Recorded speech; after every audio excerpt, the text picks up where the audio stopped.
See, family, somebody told me that two tethers are going to flock together. What happens when you get tether number one and tether number two together? What happens when people flee and they hide and they skip and out of nowhere they say something along the lines of this right here? MAGA, robot, incel, be gone? Was Wale talking to FBA? Was he saying this just today? Is this breaking news right here for everybody out there saying Wale's not a tether? Damn right he is. And if you don't think he is, then you probably are. And FBA's in the building, FBA's in the house, and we about to go to work. Free Huey.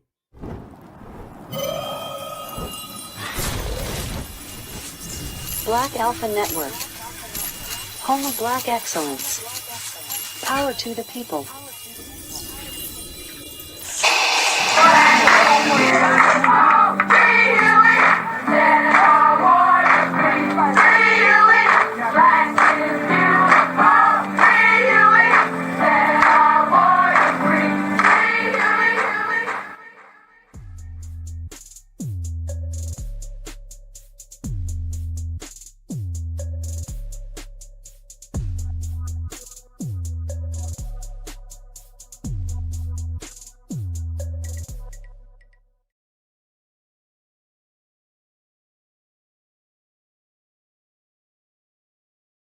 Never trust somebody when they walk and talk like foundational Black Americans, but when you ask them where they from, they say, we all African. No, your ass is African. And if you ain't an African, then I need you to let me know where you at right now. Tell me where you are not an African at.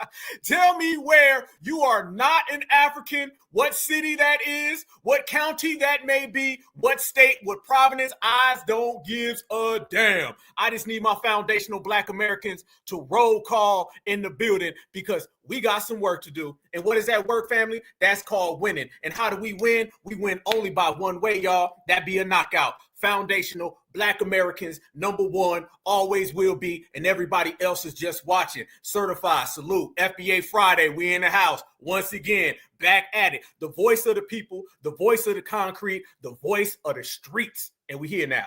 Much love, y'all. Fam, oh my God, there's been so many things going on, like always, y'all. Let me go ahead and put them comments on the screen. I see y'all. ATL in the building. I love Atlanta. Love Atlanta, family, all day. And Atlanta love me, and we love each other. That's what I'm talking about. I see NY, love NY, South Carolina, Toledo, Ohio, 419, Buckeyes, national champions, back-to-back. Check that. St. Louis is in the building. Jersey in the building. I see you all damn day long. I see the Boogie Down in the building. The 504 in the house. What's happening, baby? Dade County in the building. Love Dade County. I love the 414. Certified salute to everybody. We in here. We represent thick. And apparently, I got all my brothers and sisters with me. Fam, Wale. Let's go there, fam. We got to talk about you, Wale. We got to talk about Wale. We got to talk about Fat Joe. We got to talk about anybody who's running around here and they perpetrating a fraud like they a foundational Black American. Man, we just over here getting money. Why you want to be like us so damn much? So Fat Joe, who we checked about a year ago, Fat Joe now was trying to play this game where now he sees a difference. Now he knows the difference between them folks and these folks. That's what Fat Joe's really on right now, right? Okay, well, let's go ahead and get to the point on that, Mr. Fat Joe. I know what you're doing, bro, but it ain't going to work. Fat Joe comes out here and he asks Wale, simple. He said, are you an African-American, which doesn't exist, or an African? Fat Joe, just a year ago, you were saying it was all 50-50. So he trying to weasel his way back on in the graces, which he never had in the first place. So good luck with that one, Flab. Now you got Wale, and what does Wale say as an answer, fam? He stutters. He goes, we all African now. No, we ain't all African. Hell no, we ain't all African. We are foundational Black Americans, and you will address us as such. This is what gets me, y'all. Let me tell you what gets your boy, okay? Isn't it crazy out here in this world that everybody knows how to put on their hats like foundational Black Americans? They know how to put on their shoes like foundational Black Americans. Hell, they may even come up with a fake, janky-ass accent like foundational Black Americans. But the one damn thing they just can't seem to figure out is that they ain't foundational Black Americans and we ain't African. So you got all of this over here that you can have a class, X-ray vision. You know what foundational Black Americans have for breakfast. But you don't understand that foundational Black Americans are not Africans, never will be Africans, ain't no way in hell we Africans. That's what you don't get. Maybe you don't get that because you don't want to get it. And maybe you understand all the way to the core. You just don't really want to accept the real truth of the situation. But family, it's only real that we go straight to the streets and get straight to the point, okay? Let me show y'all how this all played out, and I'm going to let the family speak, and we going to put it on the line. And by the way, I never do this, but there's going to be somebody that's been floating around in the chat that I'm going to have to bring their ass on stage because they was running around telling me, Black Alpha, stop capping. Don't you say that about Wale. Wale's a good. So we got some Tether sympathizers in the house, y'all. You know what happened to the Tether sympathizers. We're going to have to check them. So, fam, y'all lock in, smash that like button, share this with every real one you know because we about to go 180 miles an hour straight down that FBA highway, and we ain't looking at Africa. Wale, I need you to bring your ass to the stage and explain to everybody what the hell is all this about when someone asks you where you from, and what the hell is that we all African. I'm going to let Wale tell everybody, and we're going to break it all the way down. Foundationals, stand up if you certified. Let's go to work right now. Your question is, you African American or are you African? Is that I'm African. We all African. Yes. But I'm just saying the way you flowed on them African beats was almost like you from Nigeria, not from Washington. I'm telling you the truth. You know what you did on that shit. No. I'm just telling you, you sounded African on the shit. My full name is Wale. That's a Nigerian. Oh, this the fuck I'm talking about. You know, I think everybody. Where was you at? You don't know this? Yeah. I didn't know. He was too busy making street runners, man. Yo, you crazy. I'm asking you a question. Is you African American or are you African? Is that I'm African. We all African. Yes. But I'm just saying the way you flowed on them African. Boy, he couldn't get that out, could he? Was he struck? Did he say, fam, are you from Tennessee? Are you from Atlanta? Are you from Missouri? What the hell is that kind of answer? And first you start off with and then you say we all Africans. You didn't really want to answer that, did you? Because you know this Renaissance is checking paperwork. Let's make this clear, y'all. These people ain't never had a problem talking about where they from until now. He know that block hot. He know they shook. Everybody from the political world to the entertainment world, they all are watching what they say carefully. They all watching what they speak. They all careful of the lies that come out of their mouth because they know we gonna say, well, that means you ain't us. African American or are you African? Is that I'm African. We all African. Yes. But I'm just saying the way you flowed on them African beats was almost like you from Nigeria, not from Washington. I'm telling you the truth. You know what you did on that shit. No. I'm just telling you, you sounded African on this shit. My full name is Wale. That's a Nigerian. Oh, this the fuck I'm talking about. You know, I think everybody. Where was you at? You don't know this? Yeah. No. Fam, he stutters 3 times. The first stutter was and then he goes, my full name is, where's the pride at is what I'm saying, y'all. Where is the pride? These people ain't got no pride in nothing. If you ask a foundational Black American where we from, you're going to get a direct answer. Man, he's sliding all over the place. Do you love where you from, bruh? Keep it a buck. Be honest with yourself, playboy. Do you love where you from? I'm not getting the fact that you love where you from, partner. It don't sound like you like being that Nigerian. Sound like you hiding that damn Nigerian and you don't really want to say it. And Fat Joe know what he doing. Fat Joe now trying to throw him under the bus so Fat Joe can get him some damn get back. Because he know we don't ruin his damn career. Oh, it's getting heavy in these streets, fam. Oh, we breaking it down, y'all. Let's continue. I didn't know. He was too busy making street runners, man. Yo, you crazy. I'm asking you a question. Is you African American or are you African? Is that I'm African. We all African. Yes. But I'm just saying the way you flowed on them African beats was almost like you from Nigeria, not from. Now look at his face, y'all. Look at his face. He don't want to answer that. He mad. You know, he was talking to Fat Joe saying, we discussed this backstage. We said that we weren't going to have this conversation. Them FBAs is watching, man. Why you going to do that to me, dog? Y'all know damn well Fat Joe was sliding this out there. How Fat Joe, I want y'all to notice. Notice, fam, what does Fat Joe say? Fat Joe says, well, you sound like you from Nigeria. Yeah, because he is from Nigeria, Fat Joe. So if you knew about Nigeria, how didn't you know that he was African? And to Wale, how come you ain't standing on business for Nigeria? Y'all got to answer these questions. Not from Washington. I'm telling you the truth. You know what you did on that shit. No. I'm just telling you, you sounded African on this shit. My full name is Wale. That's a Nigerian. Oh, this the fuck I'm talking about. You know, I think everybody. Where is you at? Look, they talking over him. He's like, I think everybody. He was about to elaborate. He was about to take that down the block, y'all. He was. And by the way, if you have a Nigerian name, then guess what you are, Wale? You're Nigerian. Not one time, fam, have y'all noticed? Not one damn time did he just come out and be like, oh, by the way, I am Nigerian. I am African. No, when they ask you, are you African? Then you answer the damn question. How the hell do they ask you if you African and your answer is we all African? He didn't ask about we all. We talking about you, bro. And Jadakiss is over there. Look at Jada in the back, y'all.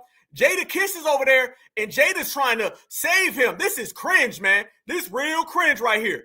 Not from Washington. I'm telling you the truth. You know what you... Look at Jadakiss. Look at Jada. Why is this embarrassing? Fam, this is my question. This is my question, y'all. Why is this embarrassing? Fat Joe, you from the Bronx, and my man Jada from YO.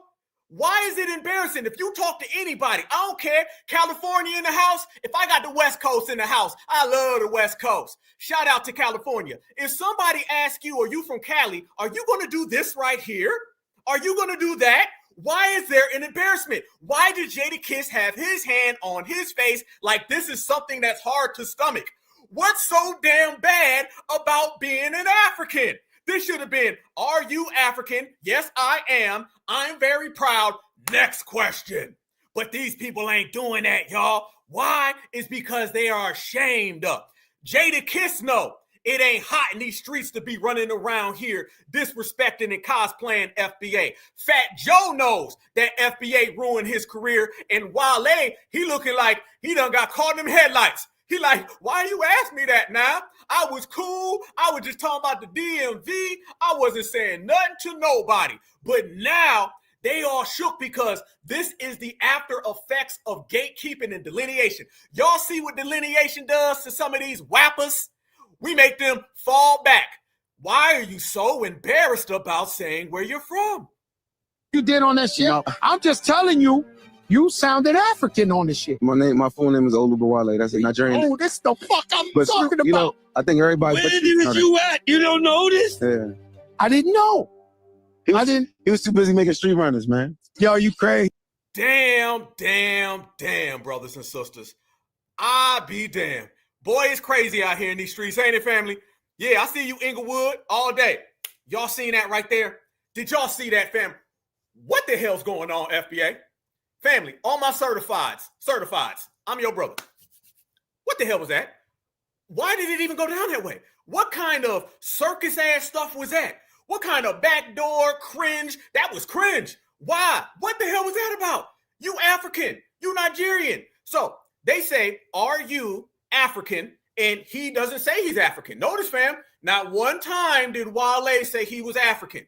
Wale said we're all African because Wale wants to deflect all the attention off of his African ass, and he wants to put that onto our non-African asses. That's what y'all, boy, you think you slick, boy.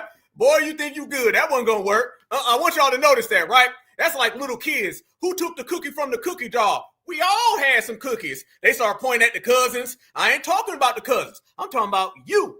Answer it. Not one time did anybody mention that he's from Africa. It turned into we all from Africa. Jadakiss over there acting like he couldn't just stomach none of this stuff. Fat Joe was instigating because what Fat Joe wants to do, he wants to utilize his Puerto Rican colorism tether. See, he's a colorism tether. All right. He feels that as a Puerto Rican, he's better than the African. That's what he feels, fam. They're both tethers, but he feels that he's the better tether, if there's such thing as one, but that's what he believes. Fat Joe was instigating like a mug, wasn't he? Did y'all pick up on that, fam? Look at Fat Joe, y'all. Look at Fat Joe. Look at him. Fat Joe done threw Wale under that damn bus so bad. Oh, he done threw Wale under the bus. He was sitting there agitating all of that. He didn't want to answer none of it. Look how Fat Joe looks, and look how nervous Wale looks. Wale, what's going on, bruh? All you got to do is say you Nigerian, you love some jollof, it's your favorite thing in the world. Burna Boy is your bestie. All right, your family doesn't have any lotion. I mean, we'll all be okay with that. It doesn't bother us none. Seems like you don't like your own people there. Family, this right here is what delineation has done. This is the cause and effect of delineation. Let's rewind a year ago when Fat Joe was running his mouth to Math Hoffa. Fat Joe done been fired and fired and fired. He done been fired more times than Roland Martin, okay? And now when you look on top of that, fam, you look and you see what? What do you see? You see Wale now, he's hush-hush. They don't want to mention being African because for all that talk they talk, being a non-foundational Black American, that's really never been the thing. We've always been the main players. We always been the one, right? So Wale's realizing that. And for the first time, someone's like, which one are you?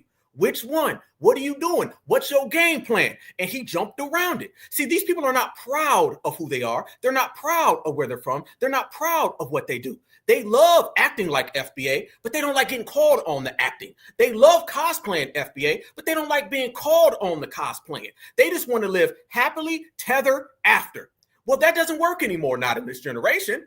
In this certified era, we stand on business and you ain't going to live happily tether after. You going to get your ass checked on site, on deck. But family, speaking of checking people, fam, let me show y'all this right here. Okay, I'm a cool cat, cool, calm, and collected. Okay, what is it? Artist Life 1992. All right, I don't know if you in the chat. Bring your ass to the stage. I don't ever address stuff like this, but we about to today. I ended up getting this before the broadcast, fam. We already got 1.2 thousand people in here, and we've only been on for almost 20 minutes. You know what I mean? A lot of people can have 3 hours and 20 minutes, and they can barely get to 1,000, okay? So I got my certifieds in here. But I want you guys to see this. This is somebody that be in the chat. I don't know you, but I am about to address you real quick. We're going to get back to Wale and why Wale doesn't like being Nigerian and why Fat Joe wishes that he still had a career. But FBA's put an end to all of that. But this individual right here, look at this, y'all. Wale has never disrespected FBA. He's always been a rider. He said nothing disrespectful on that pod. He didn't say anything disrespectful, family. He didn't say anything disrespectful. I'm going to let y'all be the judge of that. Is this disrespectful, y'all? Do y'all feel it's disrespectful for somebody to call you out of your lineage? Do y'all feel it's disrespectful for somebody to say that you're an African? Because this ain't just Black Alpha. Remember, I'm the voice of the streets. I only say it if the family's feeling it. If the family ain't on it, I won't say it. I believe I speak for my brothers and sisters when I say that damn right is disrespectful. Damn right I don't appreciate that. Damn right you ain't gonna sit there and talk about foundational Black Americans as if we African. But according to this individual right here, it's all good. It don't really matter because technically we all are all African. Okay. Not only did this individual say that right there, they also followed back by saying he's always created art that was uplifting, kicked knowledge, y'all. Real 1972. We gonna kick some knowledge. What they say? It's like a G-Dog on the fly tip, flossing with the posse, cutting at the crib. What the hell does that mean? Shout out to Banker. There they go. Wale has never, and he never was a tether in bold print, y'all. Woo! Getting buck on Black Alpha. Oh, hold on now, y'all. Wale's positive impact on the DMV area is unmatched. Nobody in the DMV has ever did anything as good as Wale, everybody, according to this suspect tether right here. I'm sorry, you be in the chat, you be talking, but you stepped out of pocket, okay? You really did. He didn't say only Black Americans are Africans. That makes it so much better. Y'all, he didn't say only, so we should give Wale a pass. Wale is all over with. Yep, money talks. I see y'all. Y'all know your history. Y'all know y'all history. Yep, Kevin Franklin in the building, y'all. Family, is this what we're talking about? So it's okay because he included other people in Africanizing us. So if you Africanize Black Americans, it's okay if you also Africanize Haitians and Jamaicans. Y'all see this? Y'all watching this? Do y'all see this logic right here? Wale never disrespected or showed disdain for FBAs. And then on top of that, where did Wale say Afrobeats was taking over the world? He clearly said Afrobeats was only popular in America. Family, does Black Alpha got to go down the damn receipts, fam? How about this one right here, family? Look at this, fam. This was yesterday, 23 hours ago. I don't know who this individual is. Much respect, but it seems like you like Wale a little too much for me. You like Wale a little too much for me. This whole thing with Wale, damn. Wale never said we are all African. Fam, listen, look at this. Wale never said we are all African. Family, did you not just see? There you go. All African. He just said it. So you out there coming after me. You want to come after Black Alpha, Certified Black Society, and the whole foundational Black American family tree because you got some damn thing for Wale. And then the stuff that you saying ain't even adding up. I'm literally sitting here showing everybody that. There you go. He never said it. Yes, the hell he did. He never said it. Yes, the hell he did. Damn. I mean, the receipts can't come fast enough. This is what I be talking about these tethers, family. We got to stand on certified business 24/7, 365, because if you don't, somebody is going to be getting mad at you FBAs because we not having a big ass cookout for these damn tethers. We ain't going for that. Never, not at all. Y'all see what I'm talking about right there, fam? Just clear as day. Clear as day. I don't know. You sound like you like Wale a little too much. I'm going to be honest with you. All right, I'm gonna be real. Is that a tether? I'm sorry, straight up and down. I'm gonna keep it a buck. Appreciate people come through, but we gonna keep it certified. That don't sound like no damn FBA talk right there. That sounds like some real tether talk. That's real crazy, fam. It's okay as long as he Africanizes everybody. He didn't only say us. He never said that we're African. Yes, the hell he did. Just showed y'all. And he never said Afrobeats was taking over. Well, let Black Alpha show y'all Wale saying that Afrobeats was taking over. So, I mean, I'm just on a roll right now, and it's only right that I put the rest of these receipts on the table, as well as not only that, Wale today just came out and said that FBA were MAGA incels. And I'm going to show y'all again because I already showed y'all before. You know, when you rock with Black Alpha, you're going to see things you never seen before. You're going to check some tethers that you never seen, but you smelt them. You're going to put it down so much on the line, family, they can't do nothing but respect it. So remember, he said that Wale never said that Afrobeats was going to take over. Family, here you go. Wale saying that Afrobeats was taking over. You don't want no smoke. Not with moi. Never. Here we go. Right. Dancehall was the biggest genre, right? It was bigger. It was way bigger. Like, you couldn't even really be African, like, and be in American schools without being in the bed, for real. But we outnumber any other, like, Black immigrant. You know what I'm saying? So this was gonna happen regardless. Afrobeats taking over or being the number one, like, alternative. What? Wait a minute. Afrobeats doing what? Because somebody just told me you never said that. Somebody told me he never said that. Afrobeats taking over or being the number one regardless. Afrobeats taking over or being the number one, like, alternative to hip hop in the clubs. You know what I'm saying? It was bound to happen because we're too deep in numbers. Every school got a group of Africans. You could just break it down to Ghanaians, Nigerians, Ethiopians, South Africans. If you put them all together, now y'all give them a genre of music that's working in London and working in Paris. And every school got a bunch of Africans, fam. How many of y'all went to school with Africans? Again, for the millionth time, I didn't go to school with Africans. I'm keeping it real, fam. Shout out to my brothers and sisters in all 50 states. This thing that we grew up amongst Africans is a lie, y'all. I didn't grow up with Africans, fam. There wasn't a bunch of Africans in the schools that I went to. I'm just keeping it real. Quit trying to force some type of we was all around each other with us. No, the hell you were not. Hell no. And ain't no Black American rocking with no damn Afro beats. Hell no, we ain't rocking with that. Hell no. And the number one alternative to hip hop is R&B. And to a lot of people, R&B is number one and hip hop's number two. So you skip over everything and you went from hip hop to damn dance hall and Afro beats? No. who got a group of Africans. You could just break it down to Ghanaians, Nigerians, Ethiopians, South Africans. If you put them all together, now y'all give them a genre of music that's working in London and working in Paris and working in Africa. It's bound to happen. And at the end of the day, there's only one world now. It's called the internet. Right. You know what I'm saying? Kids from Harlem can go see, kids from Ghana doing the latest dance. Kids from Nigeria, South Africa, Uganda doing the latest dance. It's one world. It's one slang. Most of us, when we was younger, right, dance hall was the biggest genre, right? Dance hall was the biggest genre, y'all. Most of us, when we was younger, right, dance hall was the biggest genre, right? It was bigger. It was way bigger. Like, you couldn't even really be African, like, and be in American schools without being the bid, for real. But you couldn't be an African in American schools without being the bid.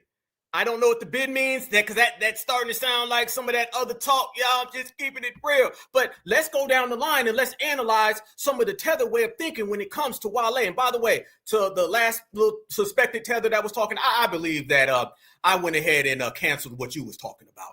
Whatever it is, your love affair with Wale, please take that over to Nigeria, okay? We don't do that over here in America. Let me make this clear, fam. You ain't coming at no FBA on behalf of a damn tether from Nigeria who won't even tell you he's from Nigeria.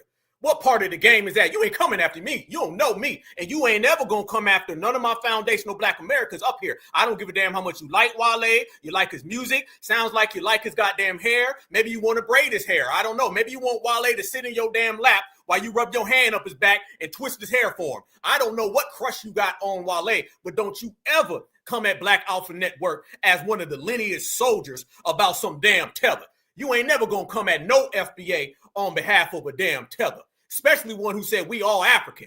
We all African versus I'm FBA and you pick we all African. Then you can pick your shit up and get the hell out this FBA compound because you ain't qualified. Sorry, but not sorry. As we proceed, family. Now this is what I'm talking about. Oh, it gets worse than that, fam. It gets worse than that, and we're going to go all the way down that line. Y'all know what it is, fam. I ain't going to let nobody sit there and come at none of y'all on behalf of no damn tether. That ain't happening. You want to talk about the opposite of delineation. How worse can you get when it comes to delineation, fam, if you running around here saying, I'm going to pick Wale over FBA? Yeah, let me go after Black Alpha, who's really stood on business for the lineage, in front of the ATF, the FBI, all these different agencies. Oh, yeah, I'm going to go with Wale. No, the hell you ain't. Yeah, matter of fact, you can't go with Wale. You and Wale can both go back to goddamn Nigeria. How about that? And then when you start looking at Wale's history, how many of y'all remember this right here? Check this out. Oh, we about to go into the mind of Wale. I'm about to talk about his boyfriend real quick. I'm sorry. I'm sure you're going to write me later and be like, Black Alpha, why you saying that? Don't worry about what I said. Worry about what you're doing. Don't watch me watch TV. Look at this, family. Somebody said, I just found out I was Nigerian according to 23andMe the other day at Wale. I'm trying to fade the Akata label. What should I do? This is what your boy Wale said. Wale said, it's too late. Y'all used to make fun of our names all through school. And then T'Challa arrives and boom, Ancestry.com and the dashiki. Woo! Damn. Wale don't look like he's so friendly to Black Americans. That didn't sound too accepting. You see it? I see it. Dude said, I am trying to shed and fade the Akata label. And Wale's response was, it's too late. Y'all used to make fun of our names all through school. And then T'Challa arrives and boom, Ancestry.com and the dashiki. You ain't talking about me. I don't know who you talking about. I don't know who. And by the way, you notice he did not condemn anything that was said about the Akata label towards us. So basically he said, F you and the Akata label. I'm down with F all of y'all. And by the way, there's tweets on the internet right now with a lady that was tweeting back and forth with Wale, and she starts making Akata jokes. All of his responses have been deleted. Hers still exist. And I'm going to show those for you today as well. Oh, family, did Wale just hit y'all with the, y'all called us African booty scratcher? Fam, that's what it sound like to me. That's what it sound like, fam. Let's keep it a buck, y'all. Wale just hit you with the African booty scratcher. Wale still has a bunch of pent up animosity towards foundational Black Americans. And you can see it right then and there, family. I'm only keeping it real. Fam, you can go get on a Twitter space right now. Go start a Twitter space. I promise you within 15 minutes of your Twitter space, somebody gonna show up and they gonna say, y'all called us Akata all through school. And you ain't gonna know whether it came from Wale or if it came from your average, regular, dusty, musty, Dikembe number 55 and a fifth. You ain't gonna know where it came from. So damn, y'all, the tetherism is starting to pop out the screen big time. Maybe this is why he went around and didn't say that he was from Nigeria. Maybe this is why he didn't really want to talk about his background. Maybe this is why he's out here talking all that we all African stuff. Because these tweets right here, that don't look like we all African. That tweet right there looks like we're Akatas to you, and you ain't never been down with certified foundational Black Americans. Family, we in here today. We in here today, fam. Oh, yeah, this is what it is. We're going to delineate, baby. We're going to regulate all the way. That's just how it is. We up right now. Look at that, fam. Right there. He did not acknowledge that he's from Africa. When asked if he's from Africa, he said, we all from Africa, dodging and dismissing that he's from Africa. And notice, fam, he said, my real name is Wale Dikembe Mutombo Jolof. Okay, well, if that's your name and you have a Nigerian name, then why would you still say that you are Nigerian?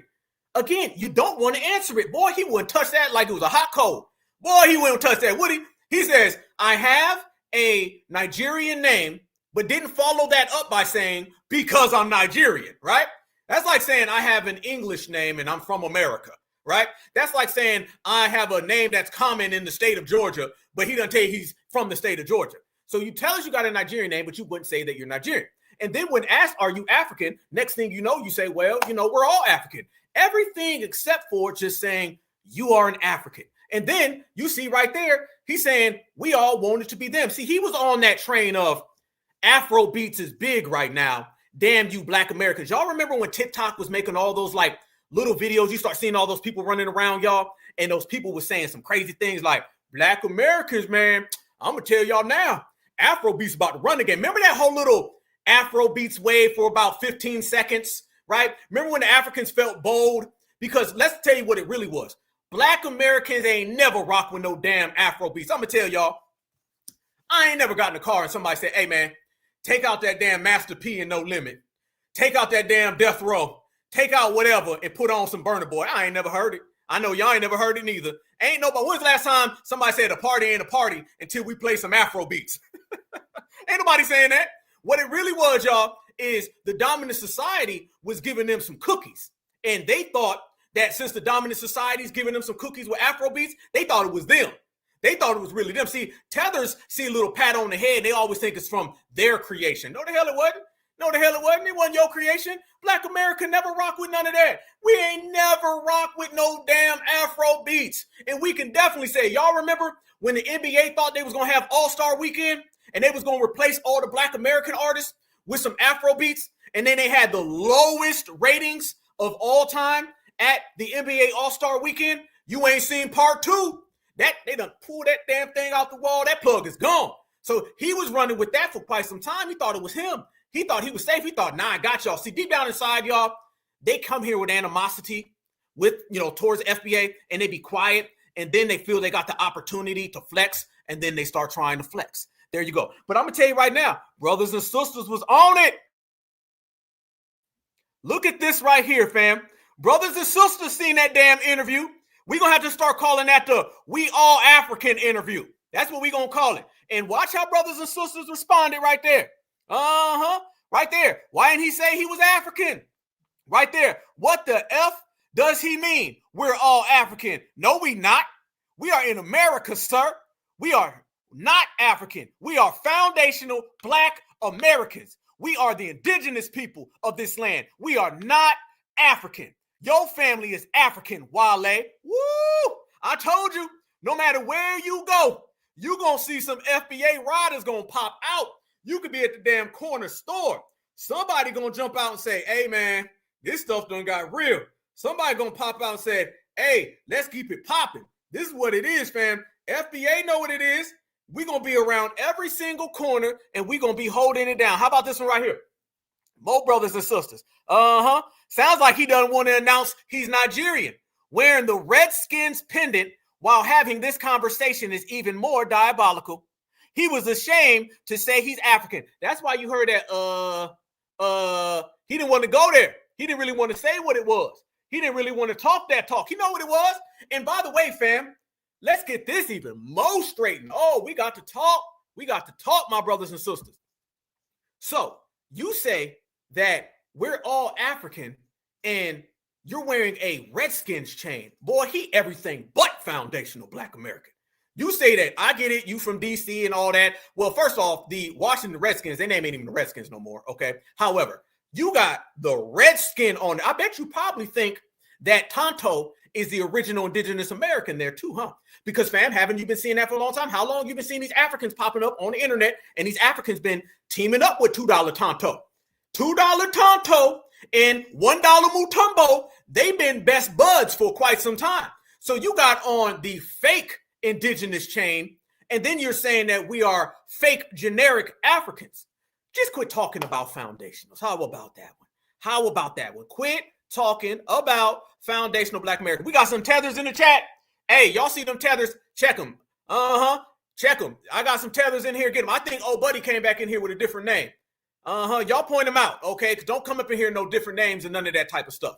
Okay, I'm all love and cool, but we ain't gonna have nobody coming at no FBA. I don't give a damn if it's a 2-year-old foundational Black American. You ain't coming after no foundational Black American in the name of no damn tether. I don't give a damn. That will not be tolerated. So y'all see that tether in the chat?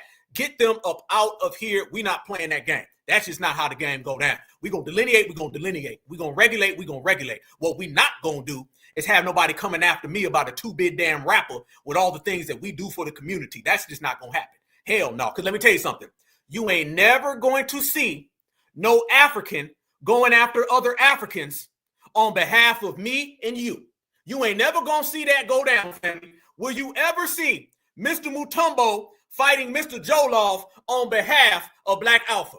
Will you ever see Mr. Mutombo fighting Mr. Joloff on behalf of my sister Angelic? On behalf of my sister Beverly Davis? You ever gonna see Africans going against Africans on our behalf? Then damn sure we ain't gonna have nobody coming after us on their behalf. We gonna play the game the way we play the damn game. Check this out right here, family. This is what I'm talking about. This right here shows you, boy, I feel like we've been on for about 15 hours, y'all. We cooking in here tonight, y'all. Let's go. We got 1.7 in here. Y'all smash that like button. Everybody smash it. We going in. Because I got more receipts. This is what I'm talking about. Let's talk about these Black Brits and how the Black Brits are out here telling Black Americans that we are so wrong for identifying as Black, even when they never wanted to be Black until now. Oh, they want to talk about what's popping in the streets. It ain't Afro beats. It ain't tea and crumpets. It ain't tea, crumpets, and tethers. It's FBA. But fam, I want you to see how delineation is whooping her ass the same way as whooping Wale's ass, the same way as whooping Fat Joe. We run it. Let's go. Is just a Black American thing. It's so offensive. I told myself I would not be involved in any more diaspora wars. And I was doing a good job. Guys. Okay, until now, because now I have to say something. Unfortunately, I have to talk. I have to speak. The conversation that's going on right now on TikTok is so divisive, but so harmful to the Black community that morally I can't not say anything. Like I have to say, like I wouldn't be able to sleep at night if I didn't say anything, because people are so wrong and strong, and they don't understand how violent this conversation is that we're having on TikTok right now. So the conversation we're having on TikTok right now, which I don't know why we're having it, because it's nonsensical to me, but the conversation is we're talking about being Black in America. So people are debating whether being Black means just being Black. Oh, no. Wait a minute. Hold up. Wait a minute. No. Family, I hate to interrupt. I'm seeing some stuff in here. What did I just see?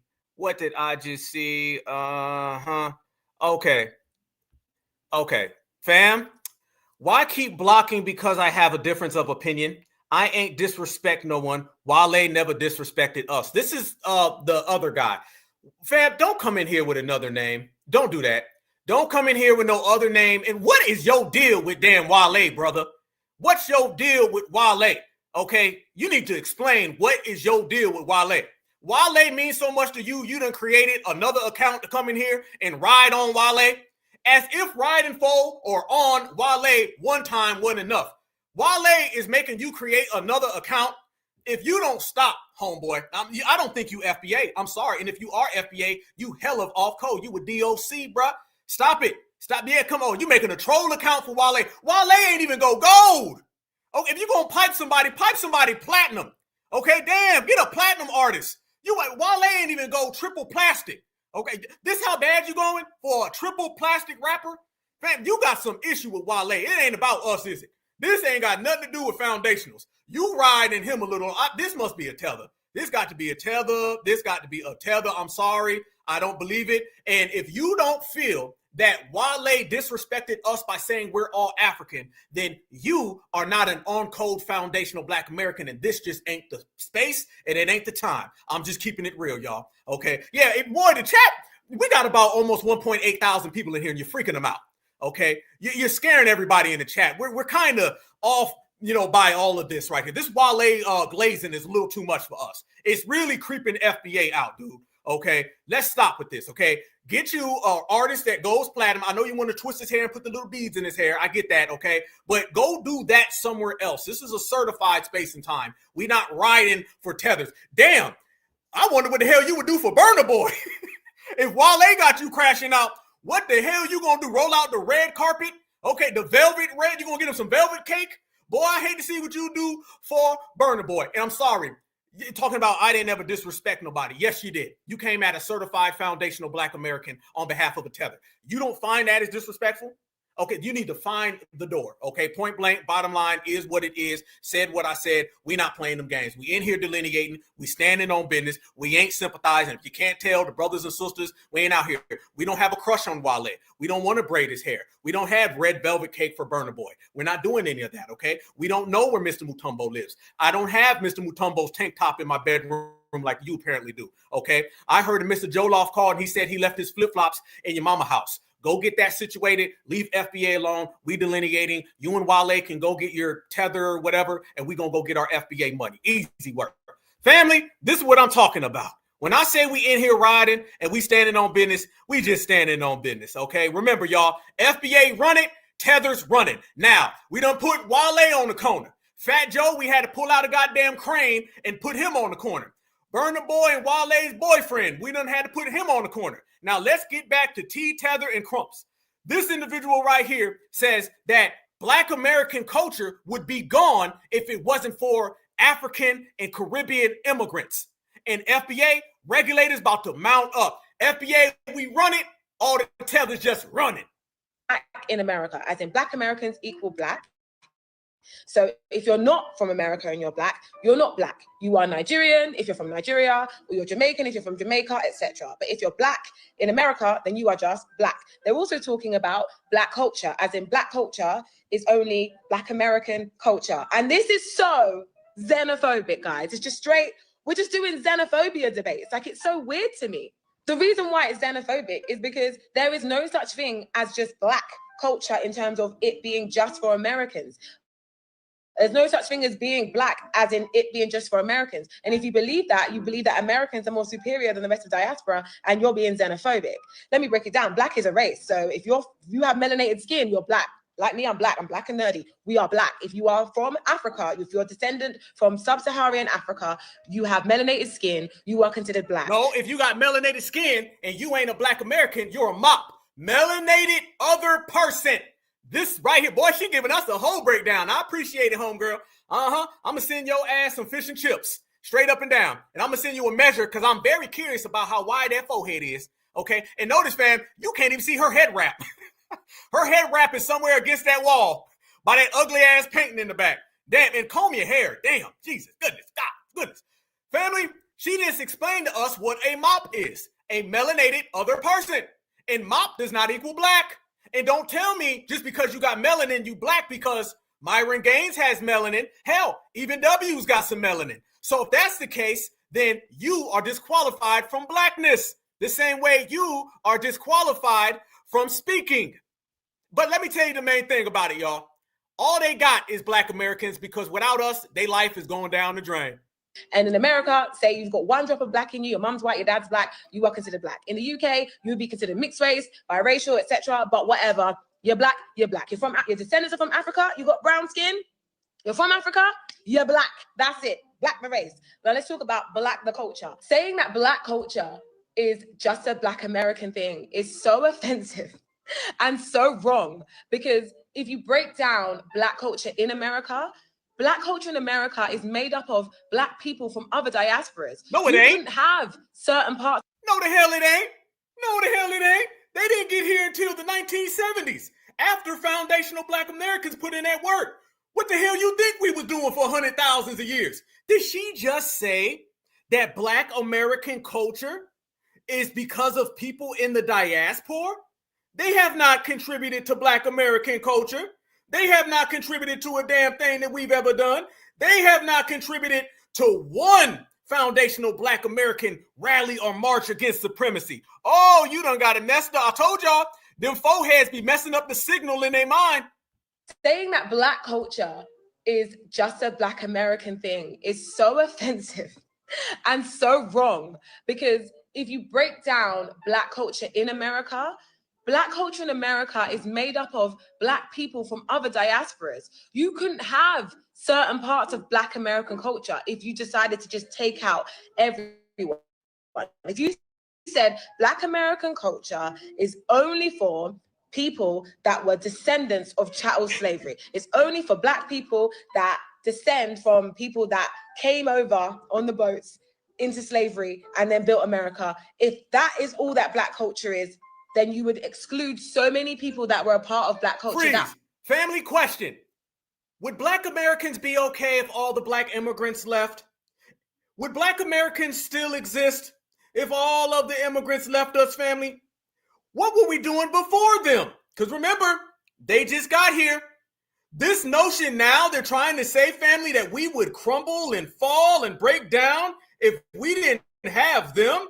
Where in the hell you get that one from? You can't be talking no type of sense. You must be over there drinking on that Buckingham Palace piss, because over here in America, we know we damn good without them. Matter of fact, we're better without them, because we're the only group of people on the planet Earth, family, that are better without other people around us.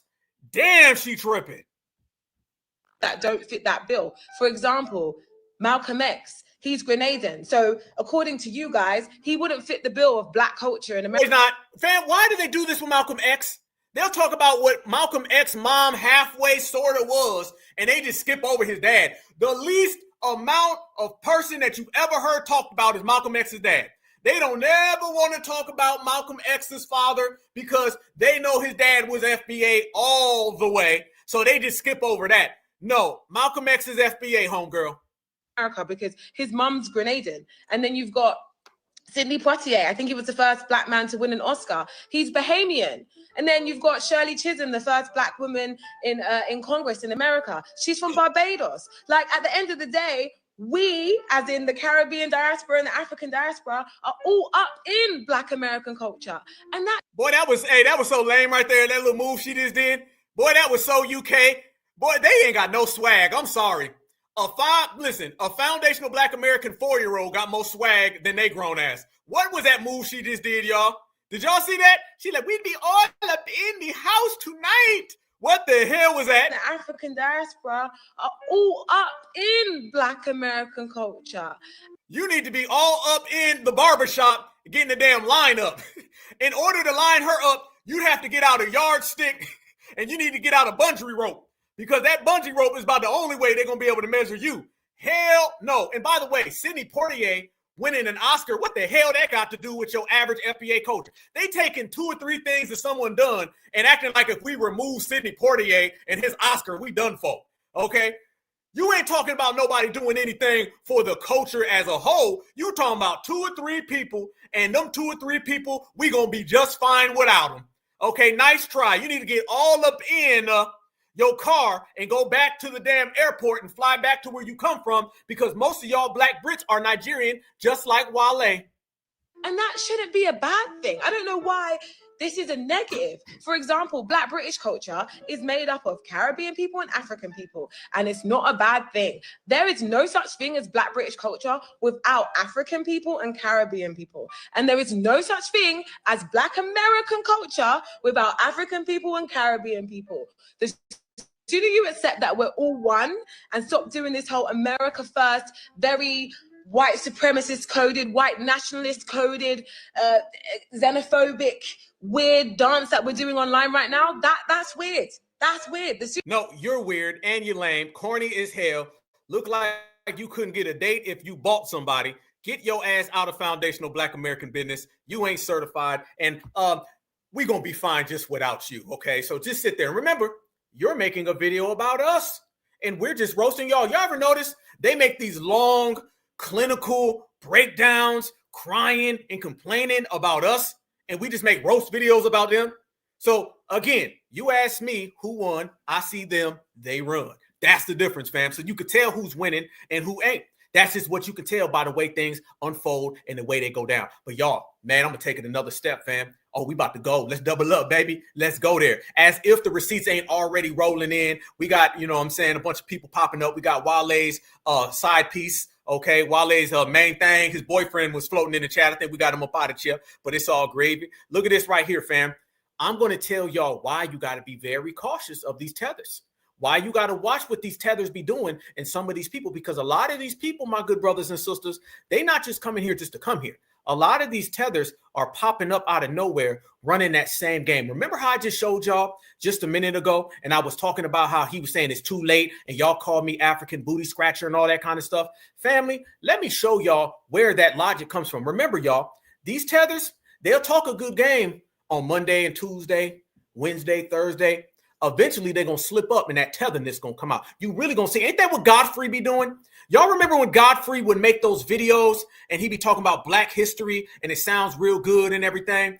And then he'll turn around and say some straight off code stuff. He'll start running his mouth. Fam, this is what we saying about these tethers, y'all. They'll talk some cool talk for about 5 minutes, and then their ass is going to get right on back to the tether. You hear that homeland pop out. Yes, the hell you do. You hear that Akata pop out. Yes, you do. You go ahead and wait a minute, and you're going to hear that tether. You cannot run from the core of these people. The core of these people, they're going to cosplay for a few times, a few days, and eventually you're going to hear really what they feel. Look at this right here. Remember all that Black Americans, it's too late now? Watch this right here, y'all. Wale starts talking about growing up and how he went to Nigeria one time. But family, I want y'all to hear how Wale starts going in how Africans work hard. Same talking point tethers use. He's going to start talking about going to Nigerian churches. He doesn't talk about going to Black American churches. So I don't know where all the yo came from. Okay, I hear Joe Loft, but I don't hear no damn yo. Watch this, fam, inside the mind of a tether. Like this, can you share some cultural traditions or values from your Nigerian background that has been important to you, or some of the things that you grew up in? I think my work ethic, like, because when I was little, we never saw our parents. My father, my parents met at UDC, and then they had me and my brother. Like, they was always working. You know what I'm saying? Like, I rarely saw my father. He was at work in Nigeria, and my mother was working all the time. So like, all I know is just work. Like, all I know is grind. Like, even when from sports to music. Stop. Fam. Don't that sound like the whole I came here with $2? Let me ask y'all a question, Black folks. Did y'all parents work hard? Family? Do y'all got work ethic? You know, we kind of did build this country. Don't we got work ethic? Fam, that sounds like that Wisham Sears lady. My family came here with $2.22 and we made something out of it. Yeah, that's exactly what that sounds. I don't know where this notion comes from that we didn't work hard and foundational Black Americans didn't get it moving. I want you to take everything you're hearing from Wale, think about every random tether that you've heard over the last 5 years, and just simply compare the two, and then tell me, does what he say add up to what they say? Because right now, his talking points sound identical to every tether that pops up on all the foundational Black American spaces. Elements of Nigerian culture, a part of just who you are, as well as your music. Instruments, well, you're going to hear a lot on the new album that's coming out soon, but you know, we using talking drums and Fuji guitars, talking drums. I've always did hybrid songs, just kind of Afro beat, Afro fusion. You know, I've always experimented with that in my career. So, you know, I grew up in, you know, going to Nigerian church in Southeast and, you know, in Landover, and like we grew up like, you know, family and everything, you know what I'm saying? So I just take pieces of that, try to add it into some of my fashion choices as well, you know. Have you ever been to Nigeria? Yeah. What was that like? I mean, I love it. Like, you know, my family from a small village called Ondo Town, whatever. And it's like 4 hours from Lagos, the main city in Nigeria everybody go to. But like, you know, it's like a vast difference than everything that we go through here. But you know, Lagos is like almost like a LA, a New Yorkish vibe in Africa. So it's kind of like you see money over there. In the village, you don't see none of that. Like, you know what I'm saying? So it's like there's no electricity, be working for like 10 hours out the day and all that. Like, it's humbling. That's dope. Still, I know You don't. You hope we got time. I think the depiction of how Africa is, and you know, when you find yourself watching like Help This Family in Africa, and nigga, that ain't all Africa. That ain't all of it. Man. You know what I'm saying? Like the mission trips. Yeah. I just hate how they depict just our country. I think it's been, you know, the rise of Afrobeat and like the stars that we producing in Nigeria. Like I think it's kind of like people are kind of starting to see like the other sides, the opulence in Nigeria. Like, you know what I'm saying? Thames doesn't. When you see her, you think of like opulence. You think of beauty. You think of, you know, she got a bag. Like, you know what I'm saying? You see Wizkid, he exudes that. I got, you know what I'm saying? Burna Boy, global star. So I think they're starting to see, like, because they don't look at Africa like that in other countries. Just before. Stop. They don't look at Africa as down bad in other countries. Watch me about to throw us under the bus, y'all. First off, he said he went to Nigerian churches. He got his work ethic. I work so harder than y'all Black Americans from his parents. He said that we all treat them bad and call them bad names. And right here, watch him say, Africa's really doing good. They don't depict Africa as bad in other places. It's only in America. Basically saying we're the bad ones who see Africa as poor. Like, because they don't look at Africa like that in other countries. Just before here, like, because they don't look at Africa like that in other countries. They're starting to see, like, because they don't look at Africa like that in other countries. Just before here for real. You know what I'm saying? Take me through that. They look at Africa as bad and poor in other countries. It's only here in America. Man, what you talking about? Who? They don't look at Africa as poor in Europe? That's a continent. Go through all the countries. You mean to tell me that Black Americans are the only people who look at Africa as poor? Nobody else does. So all the countries with the dominant society, Russia, they don't feel that way. All of Europe, Germany, France, Italy, they don't look at you that way. Asians don't look at you that way. It's only Black Americans who view Africa as poor. Fam, it's always them who has this extra special hate for FBA. They won't put that over there. They won't put that over there. They be saving it for us, y'all. How come everything they say is always, well, y'all the only ones who do it to me? Y'all notice that with them? It's always we're the only ones who are mean to them. You ever notice that? Fam, we're not the ones over there right now recolonizing you for the 15th time. We ain't over there hitting you with bamboo sticks. I don't know how you can sit there and say that only Black Americans view Africa in a bad light when, first off, your suffering and famine has been broadcast to the whole world. And then on top of it being broadcast to the whole world, your suffering and your famine and every single thing that you go through, god damn. Hold on, y'all. My damn niece is trying to call me. As I was saying, every single thing that we talk about, these individuals all try to spin it and put it back on the FBA, and it's always somebody else. Okay, that's what we be talking about.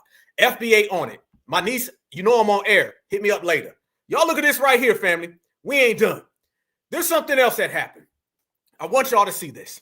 This is why foundational Black Americans be on. Oh, yeah, they be thinking they slick, y'all. They weren't mean to me. He wasn't mean to me. I mean, he hit me with a bamboo stick. I mean, he created famine in my whole continent. I mean, he took out and unalived all of my leaders, but FBA was the ones who saw me as bad. That is the biggest joke in the world to tell us that the continent that has been recolonized 1 billion times isn't because people see them as bad. It's only FBA, right? But how about this, my good brothers and sisters? Look at this. Uh-oh. Black Alpha then came across something that these folks don't really want to talk about, but we about to talk about it. Black Alpha then came across something that these individuals don't want to speak on. Y'all remember? How many of y'all remember? Let me ask this question. How many of y'all remember that whole African thing that happened in Atlanta. Do y'all remember that? African, Atlanta happened last month. Y'all remember that, family? Well, let me go ahead and tell y'all who a special guest was at African. One of the special guests was Wale. Yeah, Wale was there at African, and he was down there doing all his little talk. And I want y'all to notice some of the things that they saying right there when it come to African, y'all. They saying, unite the African diaspora. Oh, Wale was over there hanging out, having himself a good damn time. Yes, the hell he was. Let's look at this right here, brothers and sisters. Tell me if I'm wrong. About culture, about connections. But what good is that if you don't have access to it? The truth is, for creatives, for entrepreneurs, for young professionals of African descent, access is still the greatest barrier. Access to capital, access to networks, access to real opportunities that change lives. We are done waiting. That's why African exists. African isn't just a party. It's not just a conference, it's a platform. It's a bridge. Every panel, every private room, every handshake at African is designed to close the gaps. I pitched to many investors. It was at African where I met funders who looked like me, who understood me and believed in what I was building. This is how we build Black wealth. This is how we raise the value of African culture. This is how we change the narrative globally. Because when Africa rises, the diaspora rises. When the diaspora rises, Africa thrives. African. The future is ours. If we build it together. Right there, September Everyone 12th. talks about Black excellence, about culture. September 12th in Atlanta, Georgia. Y'all see that? Guess who was just there, y'all? Your mans was there. Yeah. Wale gave a whole speech at African. So it looked like he been out here trying to do what? Trying to connect the diaspora.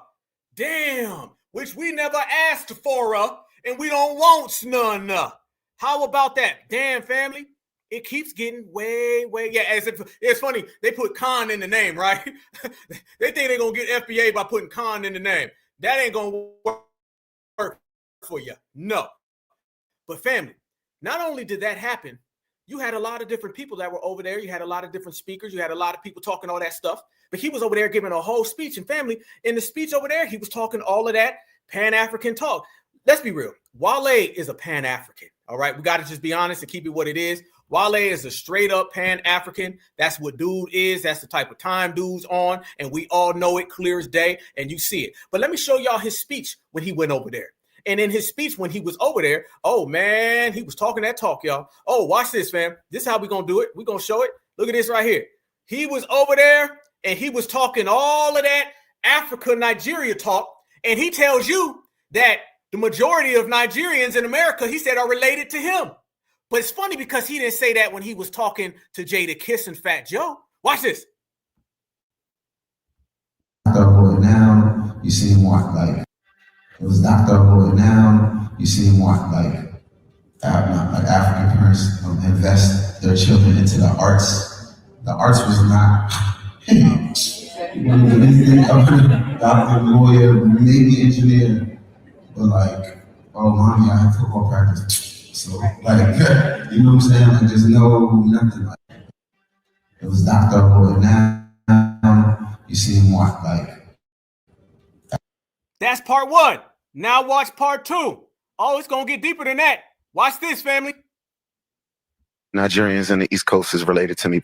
And every 150 Nigerians in the East Coast is related to me, probably. One in every 150 Nigerians in the East Coast is related to me, probably. So one in every 150 Nigerians in the East Coast is related to me, probably. So even one of my cousins is hit. Like, you know, they be telling me what's going on in Nigeria. Like, and I'll be like, y'all want to include myself now that I got some motion and on the scene here. You know, I was running around with WizKid like way before even Jai came out, you know, so like, you know, we spent like a whole lot of time together. I got so many songs with these guys before it even popped. Wait, family, brothers and sisters. Why is he talking so proudly of his Nigerian heritage now? How come he wasn't talking that same pride just a minute ago? You weren't talking that on Fat Joe's broadcast. You wouldn't even admit that you were Nigerian. On Fat Joe's broadcast, you skipped over that you were Nigerian. As a matter of fact, how come you didn't say we're all African right here? Because here, you amongst your people. Here, you amongst all your fellow Africans. This is the definition of a tether. Get around Black Americans, it's yo, yo, yo, we all African, and I'm not really Nigerian, I just got a Nigerian name. Get around a bunch of Nigerians and Africans, then it turns into I'm related to all the Nigerians on the East Coast, and there go my Nigerian cousin right there. Do y'all see the shift? Y'all see the switch? One more time.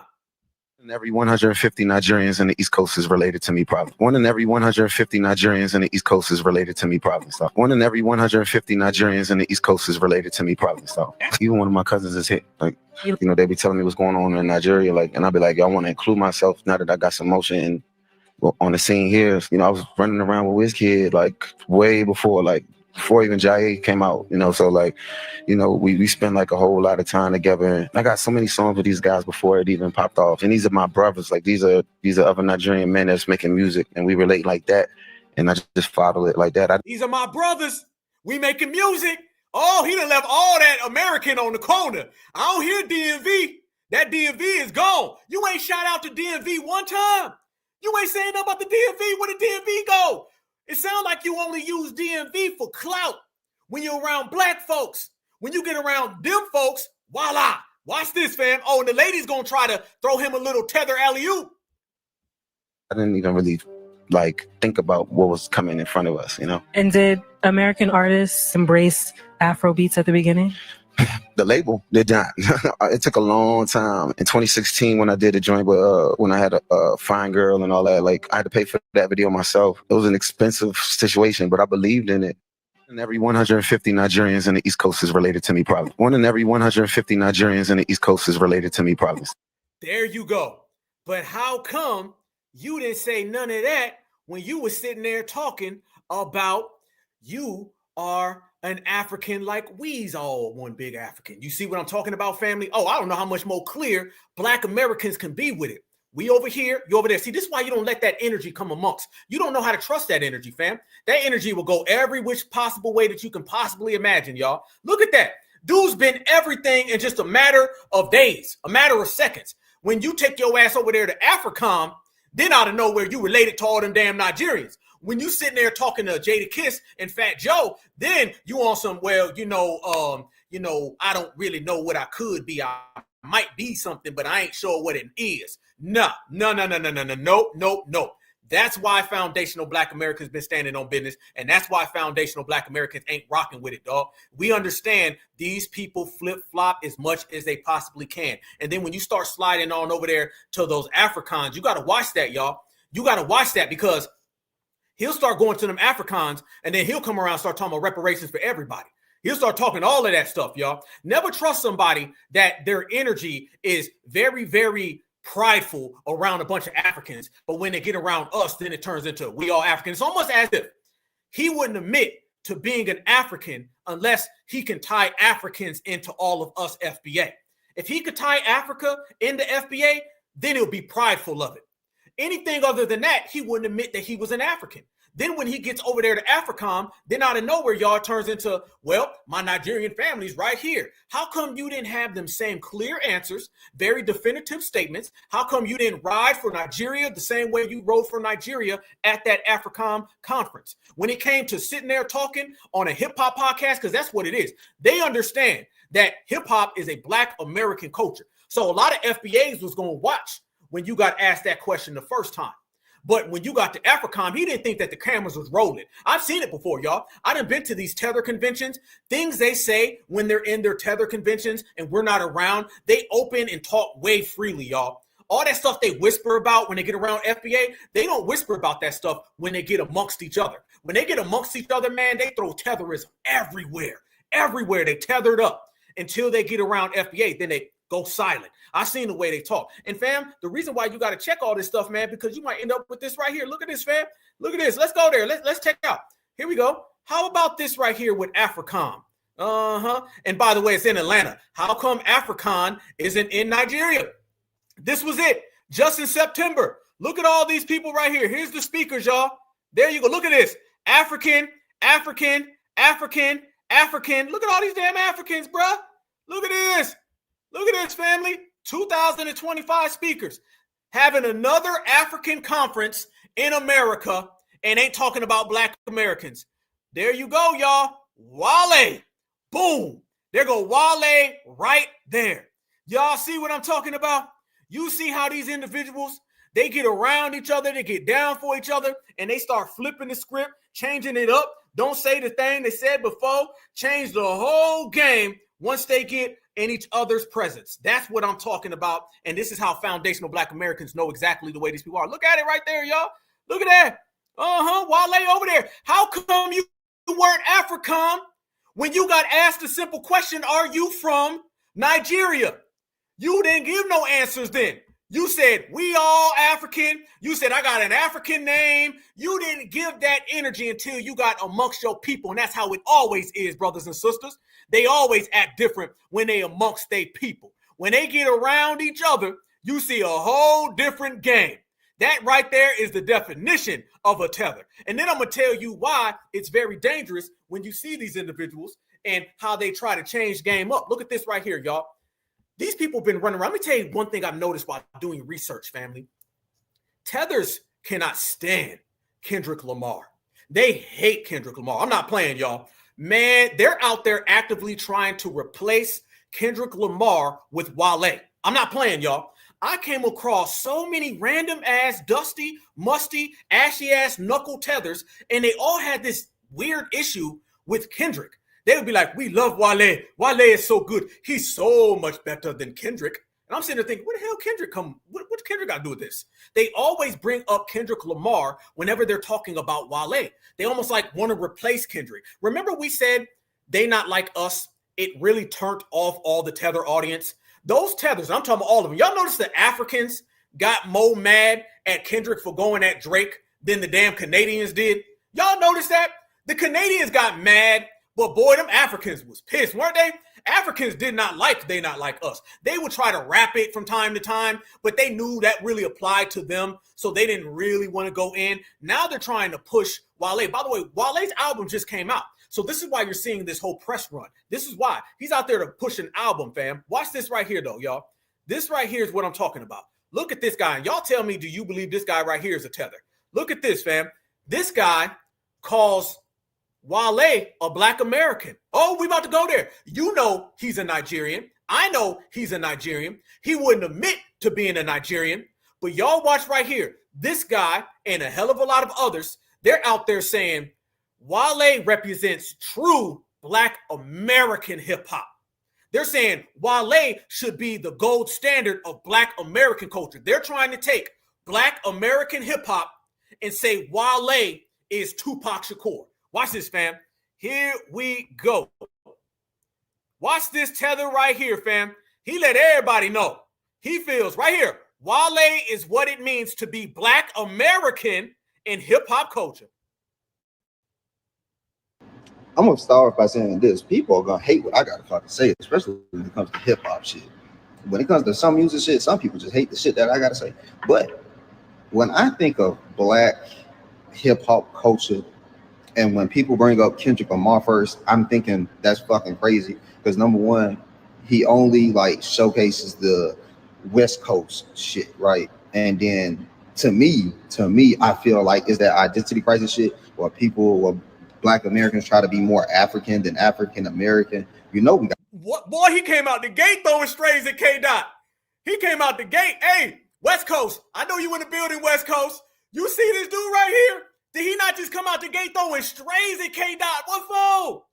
You talking about Wale and out of nowhere, man. Kendrick, cool. And did he say Kendrick only puts on for the West Coast? Kendrick puts on for Black America.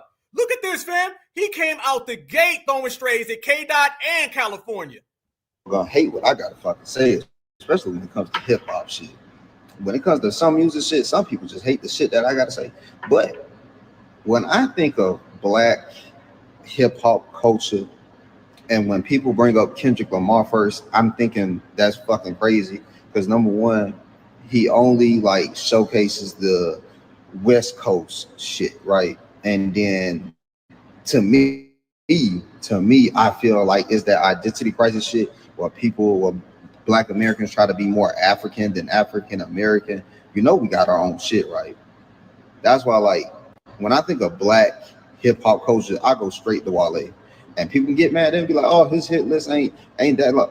When you really sit down and think about it, Wale has hits on just about any type of mood and any type of vibe. Like, he got stuff you can get with a woman with. He got shit you can play in the club. He got shit you can protest to. He got shit you can play at the cookout and show appreciation to the culture with.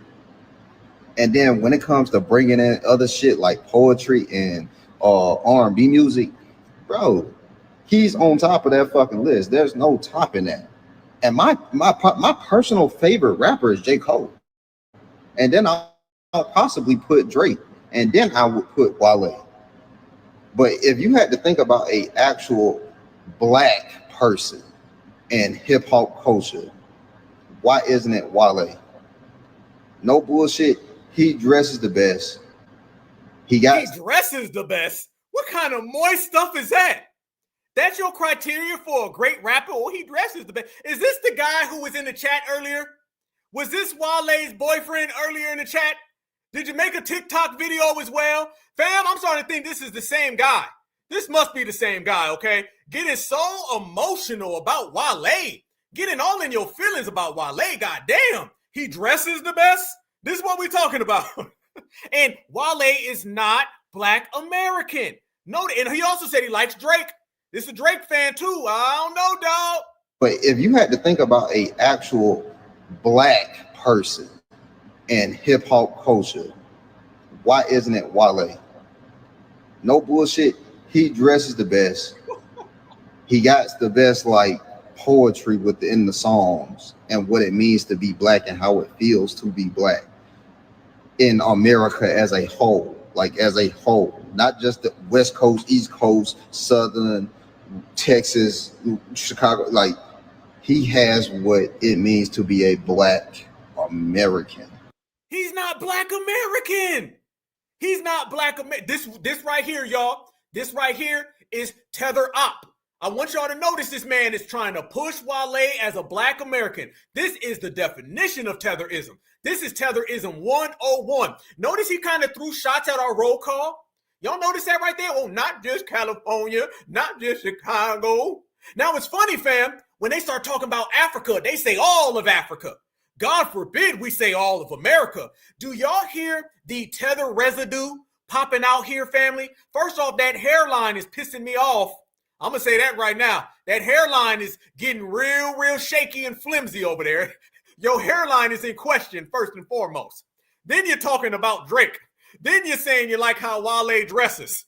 Then you're talking about why it got to be just California and Chicago. Why you got to talk about Florida? He throwing shots at Kendrick, Florida, Chicago, the whole West Coast, but he loves Drake and Wale's clothes. Nah, bruh. East Coast, Southern, Texas, Chicago, like, he has what it means to be a Black American. Why don't we put him up more? I want to preach stuff to people right now. Like, please. Fam, I found this video right afterwards. The same guy talking about Wale, he also was talking about Charlie Fatigue. Watch, he says he wants to forgive Charlie Fatigue. This is looking real tethery, fam. Loving Africans and loving W's. For real, I just want to take the time to like put the Bible and the Lord in this situation when it comes to the Charlie Kirk thing. Yes, I 100% believe Charlie Kirk was a racist. He said a lot of racist shit, and that's just is what it is. But the Christian in me, the God in me, when the Lord looks at me, I hope he sees himself when I say this, is I hope when he met the Lord took that hate out of his heart. I wish he could have lived at least another year, maybe two, maybe tomorrow, today. It doesn't matter. I hope he would have lived long enough. Because if he lived longer, he was going to be less racist. Boy, this is a damn tether. Boy, you know, when you start talking about something, oh, Charlie Kirk, when you start hearing that Charlie Kirk blazing, that's some tether stuff. To let the Lord take that out of his heart, right? Nobody deserves hell, and his kids definitely don't deserve to grow up and see their dad being bashed on the internet, because it's forever. They're gonna see it, of people celebrating what happened to their father while they were babies. They don't deserve to see that shit. And you can call me whatever. I never let my skin color become a fucking idol over doing what God told me to do. I'm not gonna sit here and try to be the best black person over being the best Christian. I hope. Oh, I'm done. I can't even do that no more. He said he ain't gonna be the best black person over the best Christian. He said that ain't happening. He said all that black stuff y'all be talking about, never. I ain't going to be black. I'm going to be the best Christian. That's a tether right there, family. That's tether time. Boy, we on him today, y'all. Y'all know how we go. Oh, we own it, we own it, we own it. That's what we talking about. Dude was just heavily trying to do it. And by the way, let me show y'all this as well. I'd be remiss. I'd be remiss if I didn't show y'all this. This is what we talking about these tethers, y'all. You got to be real cautious and real careful and very, very, very, very skeptical of these individuals because they come from all these different angles. Look at this right here. It's what I'm talking about. This is dude right here, y'all. There you go. Y'all let me know. Can I get 100 in the chat if you believe we have confirmed tether? Can I get 100 in the chat, y'all? If you think this is tether time and tether energy, okay, because I'm going to give y'all my 100, okay? That's a tether right there, okay? Straight up. Matter of fact, I ain't going to say nothing that I would not do myself, family. Here we go. If that's a tether, Black Alpha is going to give y'all how I feel. I'm in the chat right now. There you go. I'm in the chat. 100, 100, 100. Fam, look at that hairline. Look at that hairline. That's a tether. That's tether right there. 100. We got infinity stone up in here. And fam, look at this. People were saying stuff. Look at this. Watch this, fam. Somebody came out and said, you know Wale is Nigerian, right? But you do have a fact, though. No, you don't. See, to go that tether sympathizer. I know he is, but he isn't. You see? And then watch this. The guy says, I'm aware of his lineage, but by definition, he is technically an African American. There you go, right there, y'all. There you go. That's the type of ish we be talking about.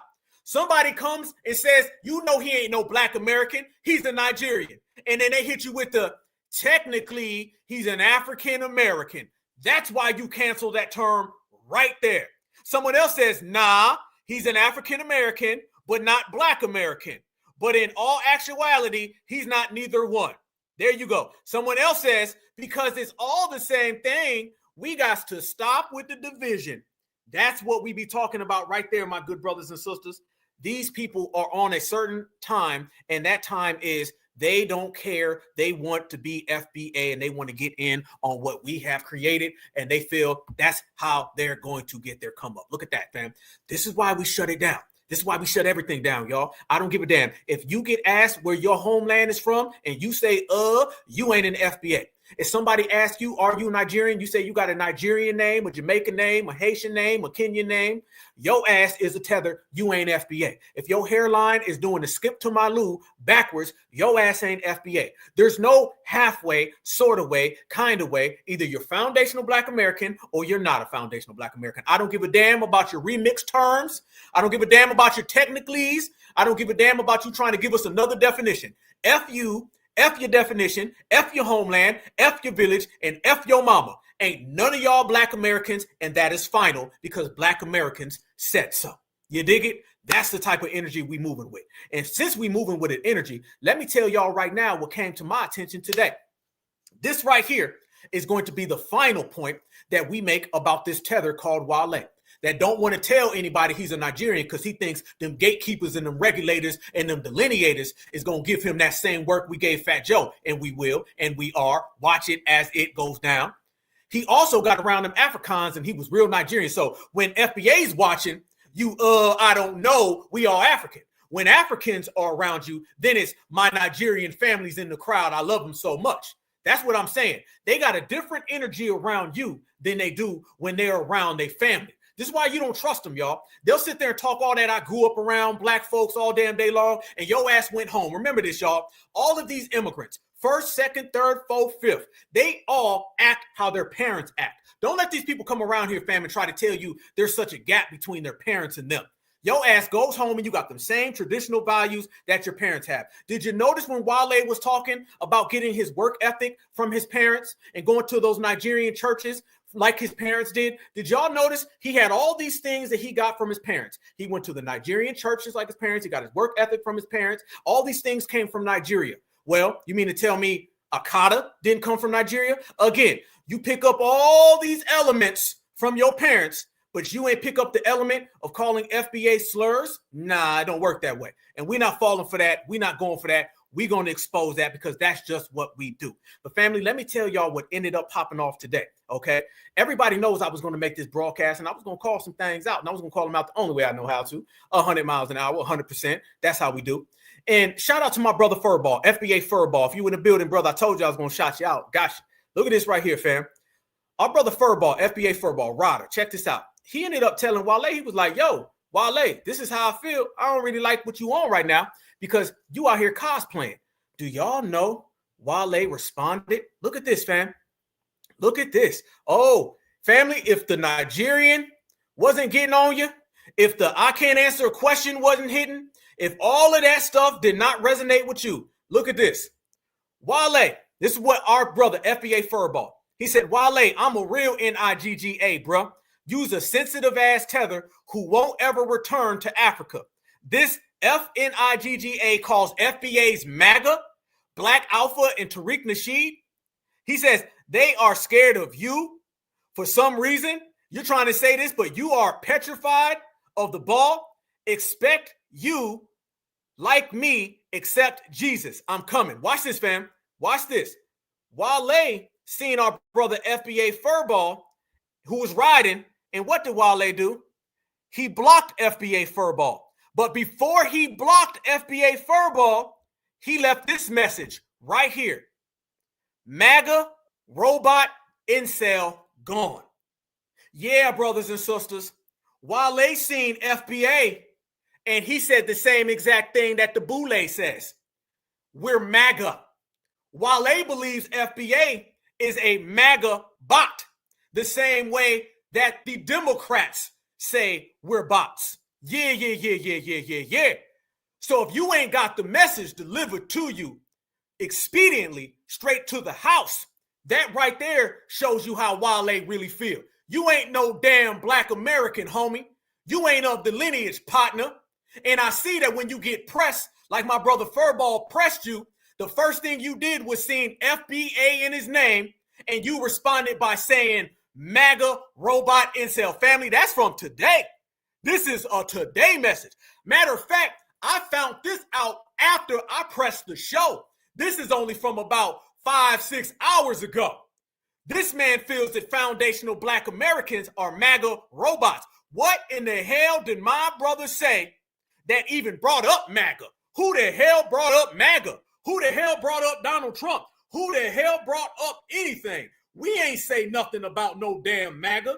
You brought up MAGA because you going into that Democratic Shield talking point that Black Americans are really working for Donald Trump.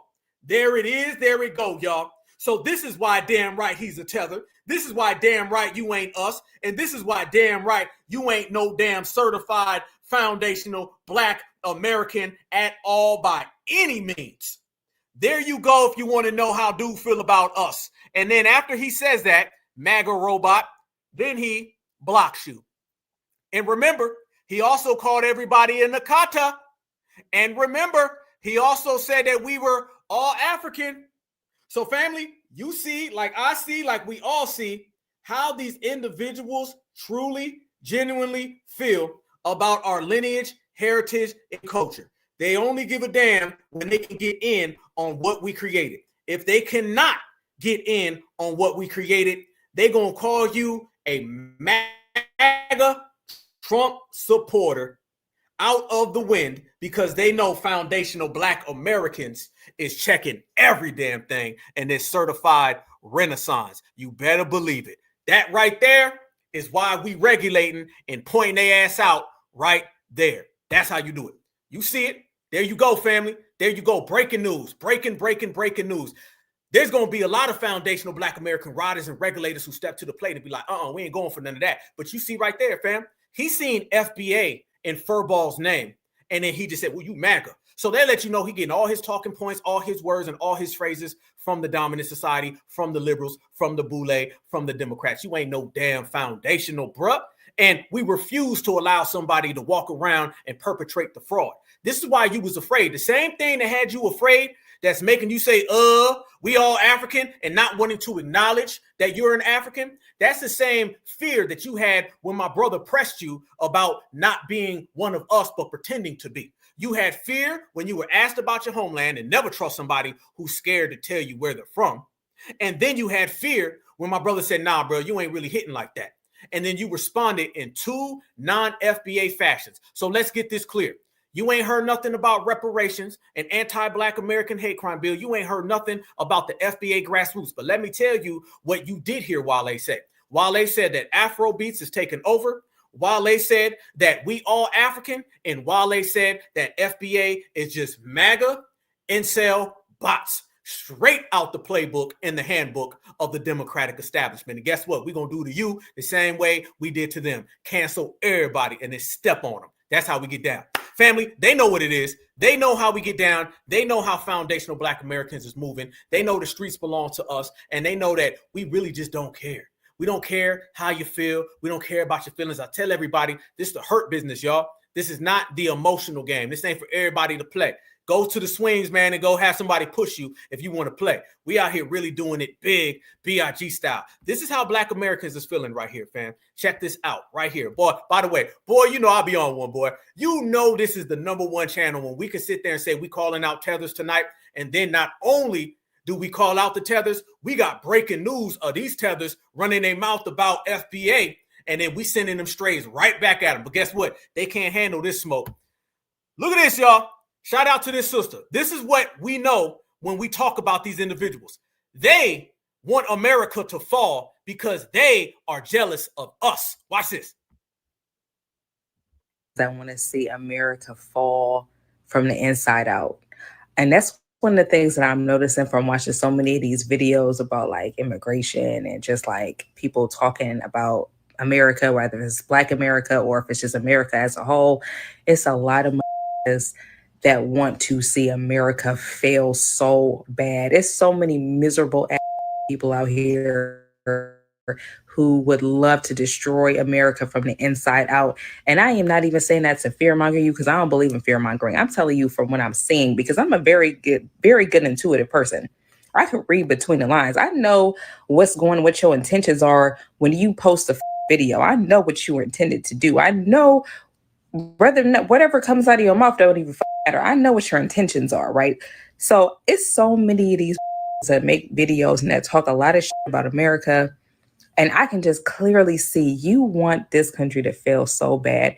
You are so miserable and jealous that you just don't want to see nobody else live free and live happy. You can't wait for your opportunity to destroy another person's happiness. It's because out here like that. And what's crazy is I don't even really think that they care about being successful themselves. I don't even think that they want to destroy and bring down America so that they can have a better life. I think that they just want everybody to be on the same miserable playing field so that they don't have to feel bad about whatever the is going on wherever. Freeze. You damn right. They don't give a damn about coming up. Oh, they gave up coming up a long time ago. They know success is never going to come to their life because their mama wasn't successful. Their daddy wasn't successful. You got to understand, success to these people is fleeing over here. They don't want to tear us down so they can come up. They just want to tear us down so they can have company. Remember, y'all, they say misery loves company. No, misery wants a roommate. Company comes and goes. Roommates live with you. They want a roommate. They want Black Americans and America as a whole to come down because it's the same thing they do with their own people. They want you to fall, to go down to where they are so everybody can be bad. If they can't have it, nobody can have it. In FBA, we ain't having that. Watch this right here. This our energy. And I'm tired of y'all. They keep on talking about some prove that Black people were here before America. Prove that y'all is from Africa. Prove that. I know my goddamn genealogy. I can tell you where my people came from up 10 to 12 generations. What can you do? What tribe was you from since you African? Since everybody's so African, tell me when you got here and what ship you came here on. How about that? You want somebody to prove to you that we're American. Bitch, you. Prove to me that you're African. Woo! How about you go do your genealogy and figure yourself out? You've been walking around here aimlessly like a dumbass for too damn long. Wake the up. Figure out what your family went through. This is all individual, and y'all keep on wanting to put everybody in a little box. Figure yourself out first, sweetheart. Figure yourself out. Damn. That's the certified energy that we bringing in here. We don't give a damn about none of that. We don't care what you're talking about. Foundational Black Americans, we ain't sitting back and trying to prove nothing. What makes you think we got to prove to you? We ain't got to prove nothing. FBA's winning already. The winner ain't got to prove a damn thing. All we got to do is just be paid. Foundational Black Americans and exceptional. That's what they don't like, y'all. We've been going down the list and picking them out one by one. And every single time that they come with that type of vibration and that type of energy, y'all, we shut it down. I love how that sister just said it. She said, you prove it. All right. Y'all don't even know where you from. You ain't even got a damn birth certificate. Who talking about proving what? You can't even prove where you came from, where you're going. You ain't got proof of citizenship today. You ain't have it yesterday, last week, last year. You just a big unproven ass person. And then you trying to come to us. We ain't playing with these people, y'all. The energy got to be heavy. The energy got to be thick because foundational Black Americans, we're in control of our own destiny. They're not. See, you're dealing with people who are not in control of their destiny. So therefore, they're trying to perpetrate the fraud. Speaking of that, fam, there's a lot of frauds that have been out there for a long time. Remember just 2 weeks ago, I was showing everybody Marcus Lemoyce Hill, and out of nowhere, how Marcus Lemoyce Hill, he comes out and he starts talking about how Khalid Muhammad's really a Pan-African, all that kind of stuff. As soon as Tariq Nasheed goes to TikTok, Marcus Lemoyce wants to go get on X, right? Look at this right here, fam. He's pushing this whole Wale's album is so good. I told y'all, they see Kendrick Lamar's success and how Kendrick Lamar's success kind of became like a rallying anthem for the movement and delineation. They not like us. So they want to have their tether version. They've selected Wale to be like a tether version, okay? And it's still going to go double plastic, okay? Triple Tupperware. It ain't going to sell nothing. Look at this right here, though. You see Marcus Lemoyce, he pops out of nowhere with a bizarre tweet again, y'all. Look at this. He said, this dude Wale keeps putting out albums, loving the new one. And then out of nowhere, somebody at the bottom, you see, he says, way better than Kendrick. He should be getting the love he gets. I told y'all. I told y'all there's this weird thing with them and Wale and Kendrick. Fam, Wale and Kendrick aren't even talking about this. Why are all the tethers talking this right here, y'all? Why in the hell is this going on? Out of nowhere, I don't even know who this dude is. This dude out of nowhere is like, man, better than Kendrick. Who's even talking about Kendrick? Nobody even mentioned Kendrick Lamar other than this dude. And the last guy brought up Kendrick, and he brought up the West Coast. Why? Why in the hell do they keep bringing up Kendrick Lamar? It ain't got nothing to do with anything. How about this guy? Watch this dude, y'all. Look at this dude. Wale is top 5 in the story. Another tether. Look right here. Y'all see it? Look at the dude. He got a Nigerian flag. Nigerian flag.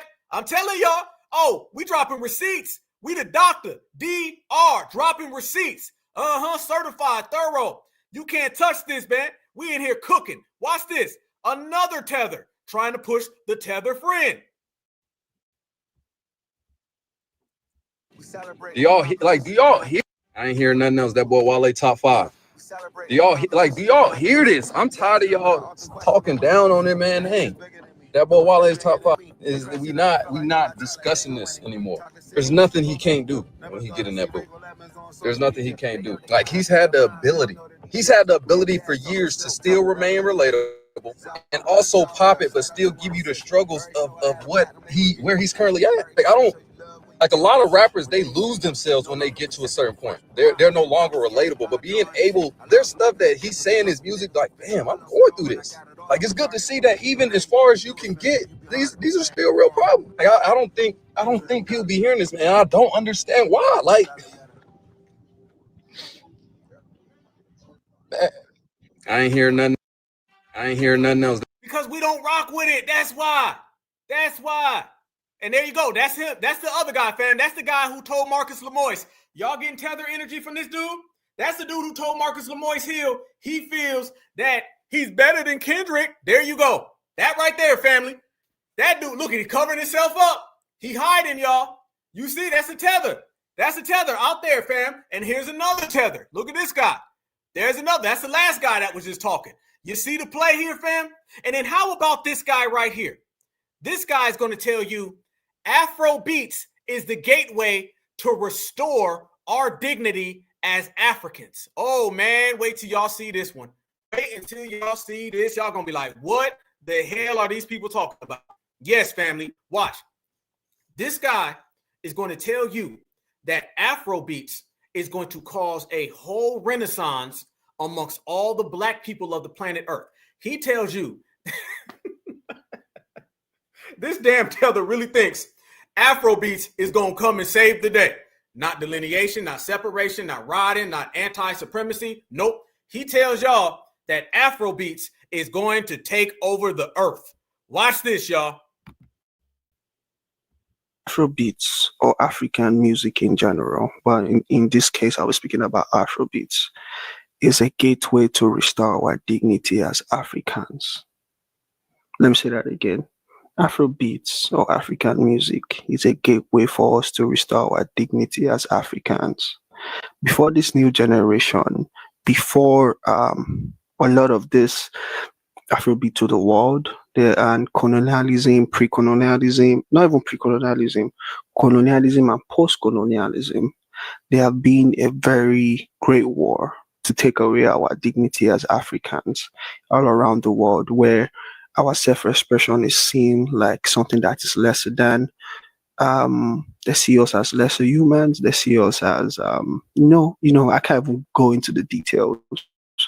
But Afrobeat music is a way for us to restore our dignity as Africans. And when I talk about Africans, I'm not just talking about people who grew up in Nigeria or have African, let's say second generation Africans or first generation, third generation Africans in the diaspora. But I'm talking about Africans and Black people.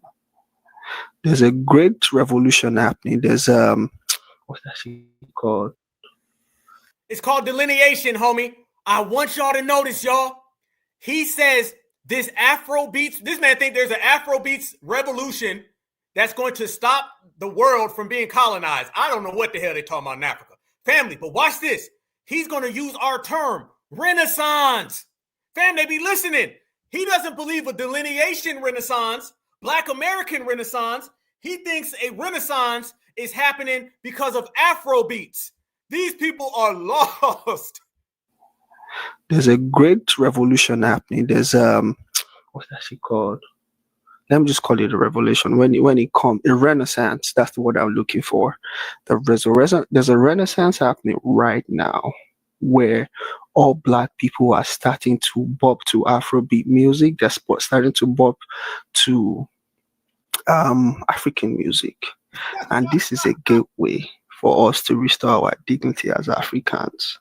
The game has just not even started. The game has not even started. The world doesn't see what is happening. And when we restore our dignity as Africans, this man said the world doesn't get it yet. The world doesn't understand. No, because it ain't happening. No, you don't understand. This man thinks it's the world who ain't catching up. The world just doesn't know what we're doing. No, you don't know what you're doing because there ain't one. Fam, are you telling me in Africa right now they think there's an Afrobeats renaissance that's going to save all Black people from supremacy?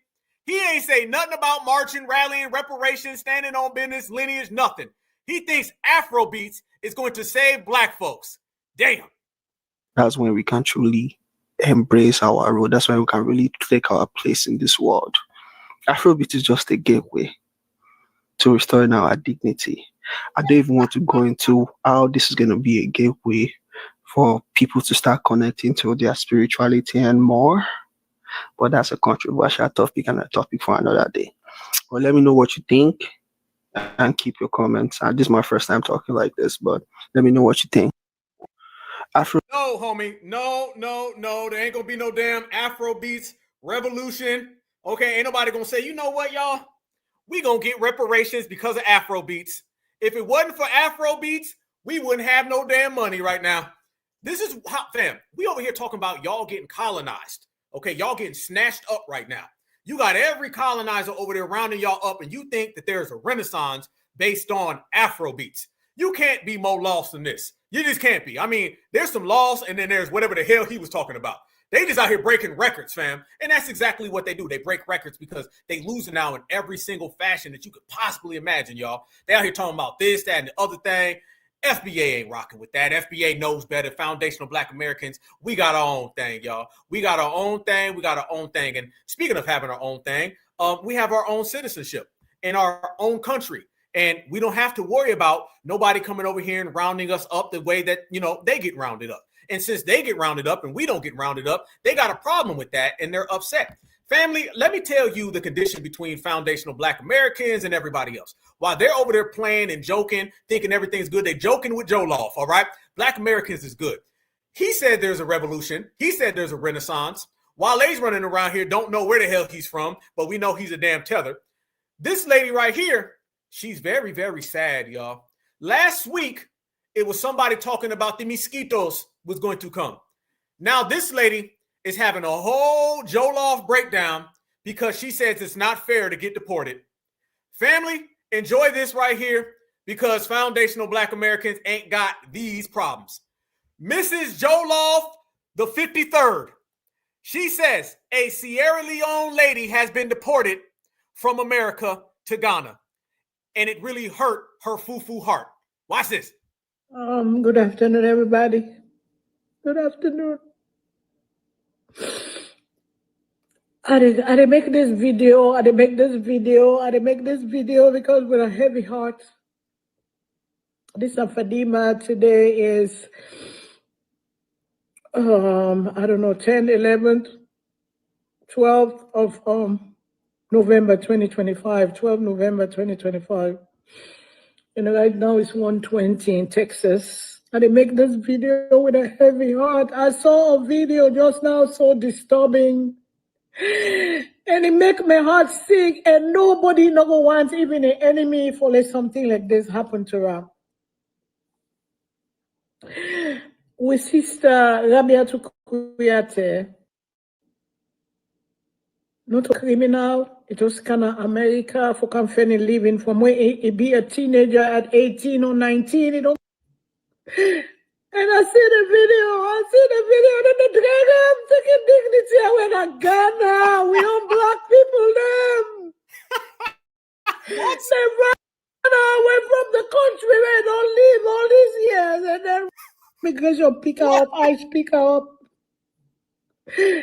And I see the video, and the dragon taking dignity away in Ghana. We don't black people them. They run away from the country where they don't live all these years, and then we are people there, man. We are people there. We black people.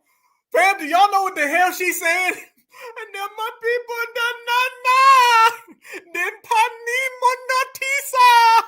She came on Boluluna. See Dulaha, black people. No. What the hell are you talking about, Miss Fufu? Damn. I see the video, and the dragon taking dignity away in Ghana. We don't black people them. They run away from the country where they don't live all these years, and then we are people there, man. We are people there. We black people. Shame on Ghanaian immigration. Shame on them. Did she start gagging? Shame on them. Look at her hair. Look what she did to her hair, y'all. She done gagged her hair, messed up. She done went down, her hair done came up, y'all. The wig almost came off. She's like, I don't know. The wig almost fall off. No, they sell me this bad wig for black people. What the hell is going on in Tetherville? Black people. Shame on Ghanaian immigration. Shame on them. Shame on them. Not even your enemy would you wish this on. Then they drag the woman like she's nothing. And it's like they're dragging her. She has gone through already. What the hell did she just say? Fam, that was not a word. Fam, that wasn't even in another language. What the hell did she just say right there? She tether glitching. She was over there saying, she over there glitching. What the hell is this? Not even When your enemy would you wish this on, then they drag the woman like she's nothing. And it's like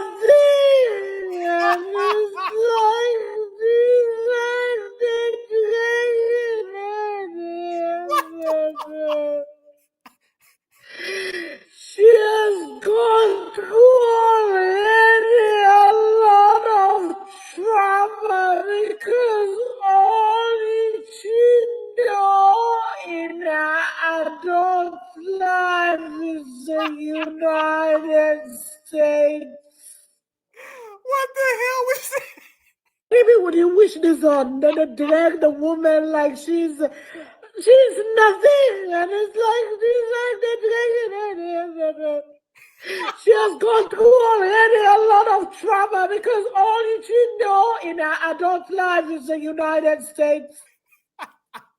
All the adult life in America, I don't spend them.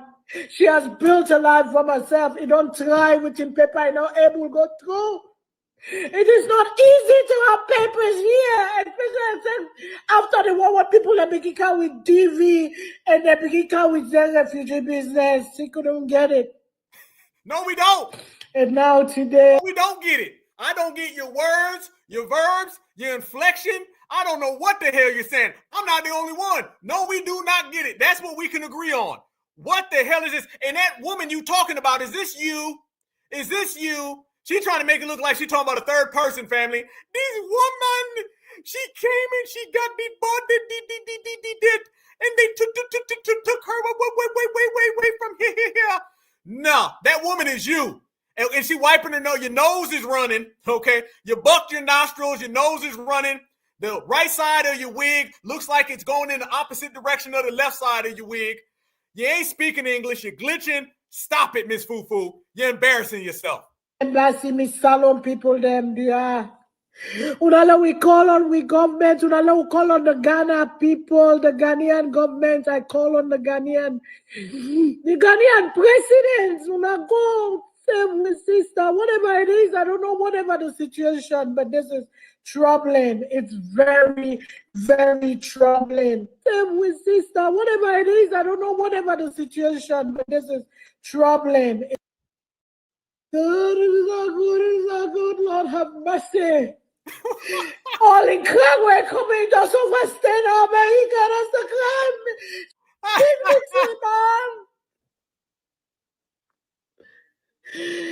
This is not good. Lord have mercy. All in crime, we're coming just overstay America. That's the crime.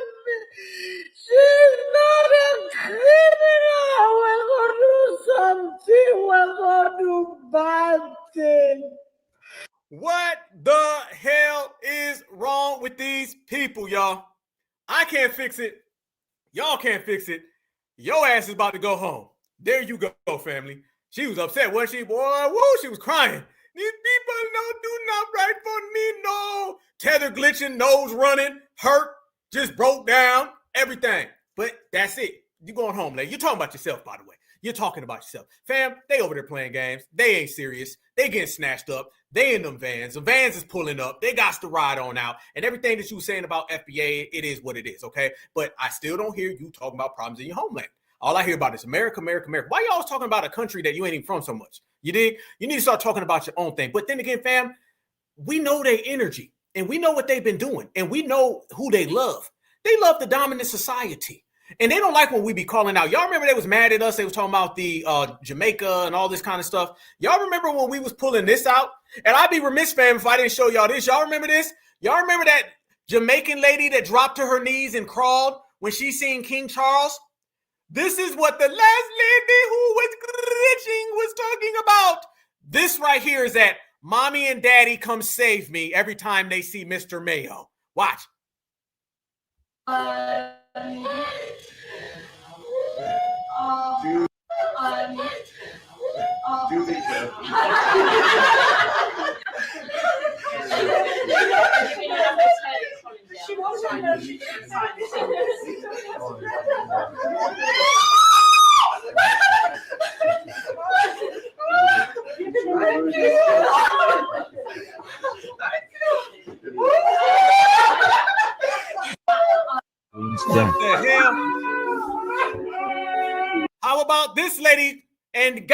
crying when the Queen of England passed away.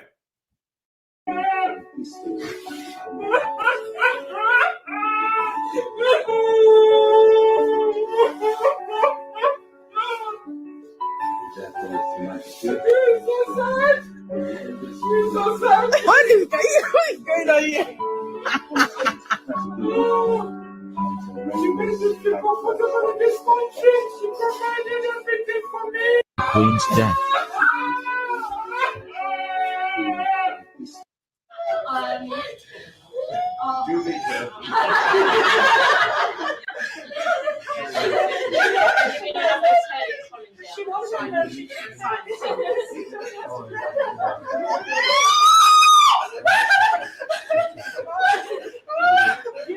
They think it's funny.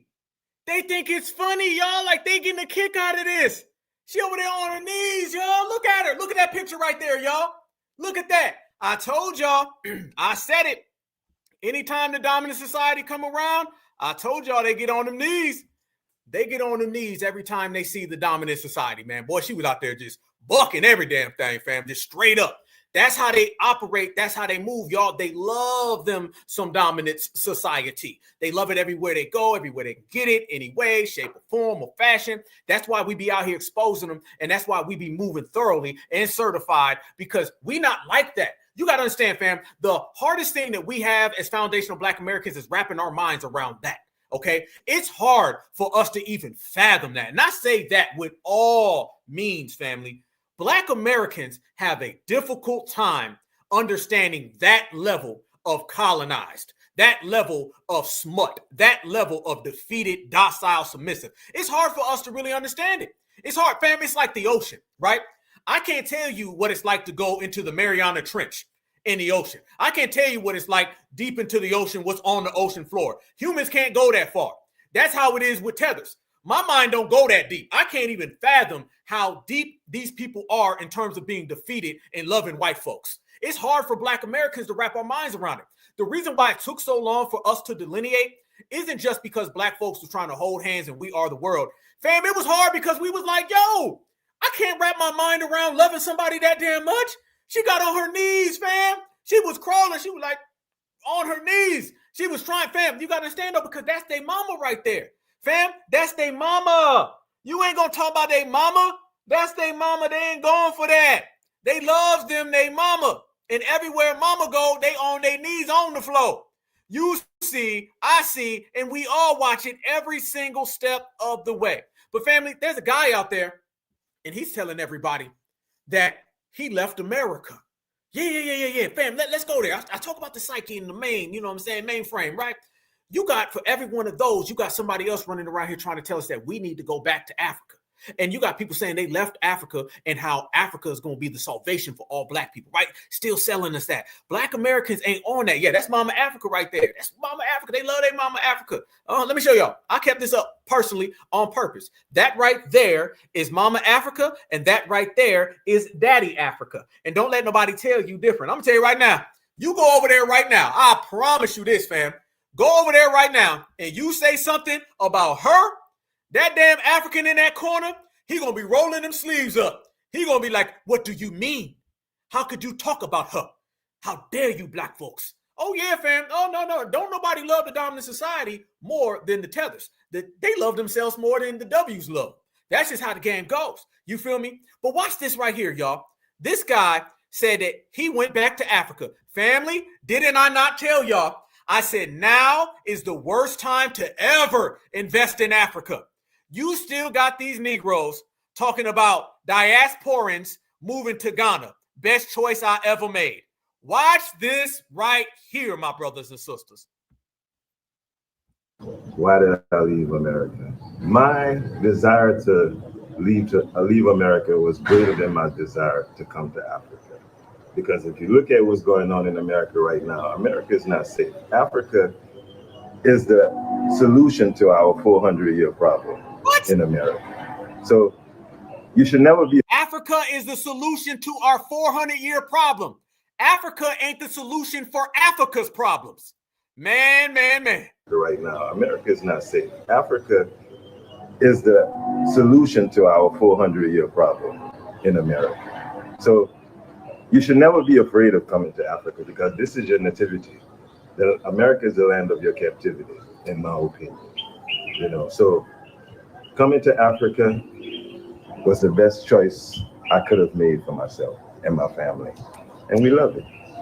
And with zero regrets and zero desire to return to America. You don't have to live in gated communities. There aren't many gated communities to live in.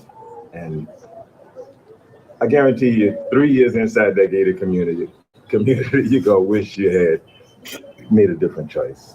People ask me all the time, why did I leave America? My desire to leave America was greater than my desire to come to Africa. This man out there selling, exactly. That dude Caribbean. And I want y'all to notice, he was about to say, my desire to leave Jamaica. Boy, y'all be on it. You be on it. Destiny forever. You absolutely right. Dude is a Caribbean. Watch how he's about to say his desire to leave Jamaica. And then he catches himself, just like Wale did. Fam, these people all cosplay us. Watch him, y'all. He says his desire to leave America. Watch. Why did I leave America? My desire to leave America was greater than. He did it. Watch. Catch it again. Desire to leave America. Desire to leave America. Desire to leave America was greater than my desire to come to. He was about to say Jamaica. He was about to say his desire to leave Jamaica. You ain't no damn black American sitting there trying to sell us that, fam. This is what I'm talking about. They out there trying to get these damn recruits. They out there, fam. This is that COINTELPRO. You ain't on there. You need to tell this to Jamaicans. How come you ain't recruiting Jamaicans to go to Africa? How come Jamaicans ain't recruiting Jamaicans to go to Africa? How come Haitians ain't recruiting Haitians to go to Africa? This man is a whole Caribbean Jamaican, and he out there trying to tell us, well, you know, what I wanted to do was to go over there because America. Nah, see, fam, he's trying to make it look like he's an American telling Americans to leave, when in reality, he's a damn Jamaican trying to get us over there. Why did I leave America? My desire to leave America was greater than my desire to come to Africa. Because if you look at what's going on in America right now, America is not safe. Africa is the solution to our 400-year problem in America. So you should never be afraid of coming to Africa because this is your nativity. America is the land of your captivity, in my opinion. You know, so you lying. So you don't know what you're talking about. So your ass done been caught. So quit talking to foundational black Americans. You can go ahead and sit down, Mr. Jamaican man. Y'all be on it, boy. I promise y'all. Every time I see something, y'all be in the chat. Y'all be catching it. Remember dude last week that was having that fake seizure? Y'all was like, he lying. Y'all was on dude. Y'all was like, hell nah. His ass lying all damn day. Just like dude. You called him. He was like, to leave Jamaica. He probably ended up getting penalized for messing that up. See, this is what they're doing now, y'all. They're sending out Caribbeans and Africans to act like they're Americans who left America to try to recruit us to go over there. See, they know we're not listening to a Jamaican. We're not listening to a Haitian or an African.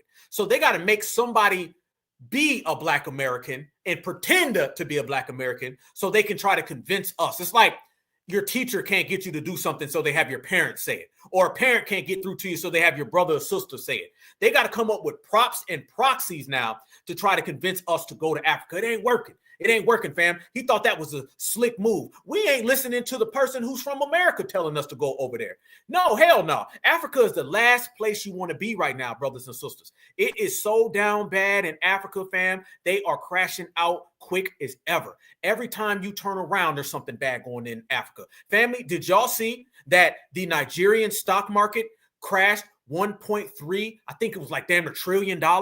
Did y'all see that, fam? The Nigerian stock market went down the drain because what Donald Trump was talking about. All of that re-scramble for Africa that we're talking about. No, one thing I tell everybody every day, and I mean this, fam, on all my activism, I will not allow nobody to sell foundational black Americans wolf cookies to go to Africa. I will not allow it. I will always, with every breath, stop my brothers and sisters from ever believing that stuff. You're not going to pull that on the young kids like you pull that on the older generations. Notice that's what Wale was doing. Remember, Wale was like, well, nowadays, kids from Harlem can watch kids from Ghana doing dances. No, don't even try to connect that bridge. Don't even do it. I'm going to stop you. I'm going to check you. You going to deal with the real rider, homeboy. I'm going to have your ass admitting you Nigerian. Because your ass going to be fleeing like a Nigerian when you get a load of meat. I'm going to tell you that today. I ain't letting nobody sell that bag of BS to my brothers and sisters. I'm not allowing that to happen. Because what happens is brothers and sisters go over there, get kidnapped like that lady in Tunisia a month ago. They ended up getting unalived like that sister who went over there. She left her kids, I think, in Texas, right? Or our brothers and sisters go over there and just get their whole homes demolished. But Pan-Africans don't ever say nothing. We ain't going for that. So look right now. Dude said Africa's so good. Look at this right here, y'all. Africa, right there. Nigeria. Nigeria's stock market declines by 1.3 trillion. All based on what Donald Trump was talking about. Oh, keep your money over here, black people. We ain't going over there. While everybody's arguing about dirty December, the Nigerian stock market just fell flat on its face. Over 527 million shares were traded in just one day without reinvestment or new investors coming in. So within days, the Nigerian market wiped out 1.3 trillion. The all-share index, which is like the scoreboard, has fallen for the 5th consecutive day. And even though report varies, one thing remains: the trend is clear. Investors are pulling out and the market is bleeding. So what could have caused this? Two major reasons stands out. One is the explanation the government is eager for you to accept. And the second one is the one they rather you never question. But let's begin with the version that keeps them comfortable, which is Nigeria's designation as a country of particular concern by the United States. And of course, investors do not like risk. They don't want to wait to see what happens. The moment they sense uncertainty, they run. That is why, following US pressure and even comment of Donald Trump's possible action against Nigeria, foreign investors began exiting the market. It's not that the Nigeria's companies suddenly lost value overnight. It is that global trust fell. So when trust drops, money follows. Now the second factor, the one the government wouldn't even want you to talk about, is the federal government's plan to introduce a 25% capital gains tax on profit above 150 million, which is to start January 2026. So imagine this. We're already struggling with inflation, exchange rates, low purchasing power, and then the government wants to introduce a 25% tax on profit that is already shaking. So imagine you've already lost value on your stocks, and you're now told that your next profit will be taxed on 25%. Will you wait, or will you take your money out to look for a safer market? They're going to take their money out and they're going to look for a safer market. Oh, that ain't the end of the story, y'all. Oh, it gets worse over there. How about this right here? Trump issues new threats to Nigeria. Does this sound like the place where black folks need to connect to the diaspora? Let me tell you something. Disconnecting from them people was the best thing that ever happened. Watch this, y'all.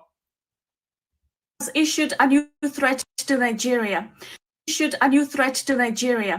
And he is saying that he's taking the murder of Christians in Nigeria very seriously. It's not just Christians that get murdered in Nigeria. Everybody gets murdered in Nigeria. But he somehow has decided that... What? Did she just say it's not only Christians who get murdered in Nigeria? Everyone does.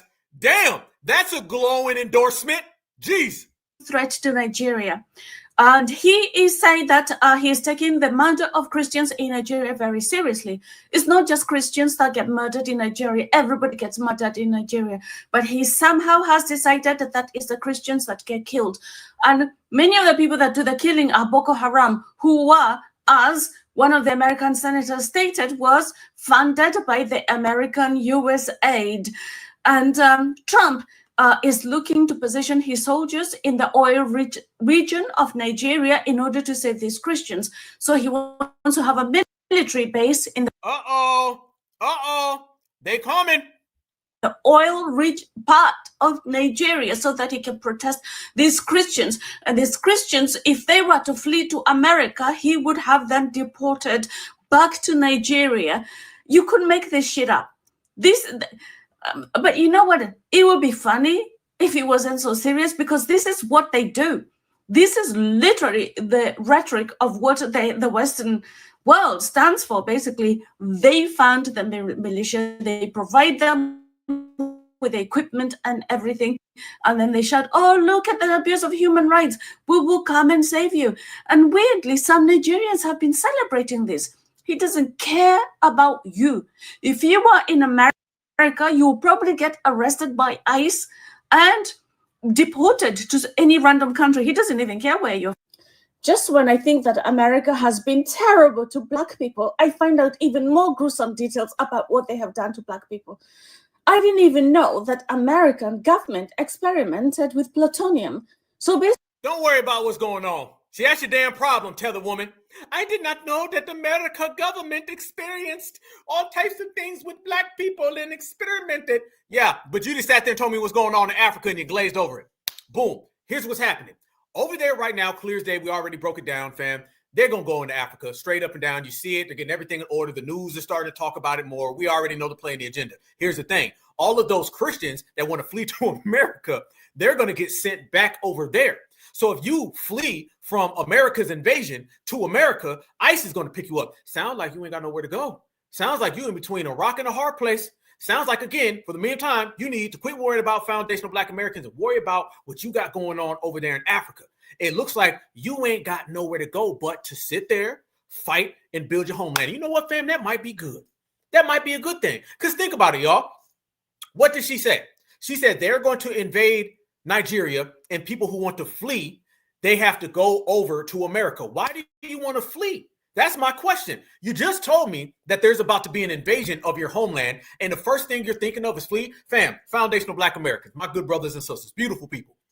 If somebody was going to invade America, like if we woke up tomorrow and they said someone was going to invade America, are Black Americans going to look at tickets to flee? Or are Black Americans going to go to them pew-pew shops and look for some hammers to go get? Question to y'all right now, my good brothers and sisters. A lot of y'all already got them things. Are brothers and sisters going to go look for plane tickets or power tools if we are facing an intimate and an immediate invasion? What's going to happen with Black Americans? Because see, Africans, they say they're going to invade, we going to run. They said they're going to come over here and then we're going to flee. She didn't just say flee either. She said the Nigerians are going to flee from America, going into Nigeria, and then they're going to flee to America to get away from it. So think about it, y'all. You're fleeing to the country that's invading your country. I already know what y'all going to do. Like I said, a lot of y'all already got some things if you don't talk about it. You know what I'm saying? That's what I'm saying. Black Americans is going to stand on business. Fleeing and running is the last thing. We're going to say, oh, it's about to get down then. Since we can't get along, we're going to have to get it on. That's our initial mentality. You see the difference? They already getting their fleer plans, y'all. They already getting ready to flee. They already getting ready to flee, y'all. What kind of stuff is this? You already getting prepared to run. This makes no sense. This makes no sense. Actually, it makes great sense. That's how these tethers are. And family, did y'all see Ted Cruz down in Texas? Did y'all see him come out and just lay the whole agenda down for Africa? What we've been reporting right here on the Black Alpha Network about the re-scramble for Africa. Did y'all see Ted Cruz came out and he just said it. He was like, yo, we got to go over there because China's over there. Oh, man, it was crazy. Let me say this, y'all. All these little scam Africans that are out here making these little videos or whatever, I report more on what's going on in Africa than y'all report what's going on in Africa. Because, see, I'm real. I'm a foundational Black American. I'm telling everybody about the stock market over there. I'm talking about the intercontinental deportations y'all got going on over there. I'm talking about people being bamboozled, had, hustled, getting snatched up. They just out there selling fake dreams. They giving you a fake version of what's going on in Africa. I'm giving the real one, right? Ted Cruz came out and he said this right here. Oh, man, watch this. He basically said, China's over there and we're going over there. Didn't I tell y'all that colonizer 1 is fighting colonizer 2 so they can colonize Africa? Damn, let's go. I believe that China is a global threat that must be confronted globally. And that means region by region, territory by territory, and nation by nation.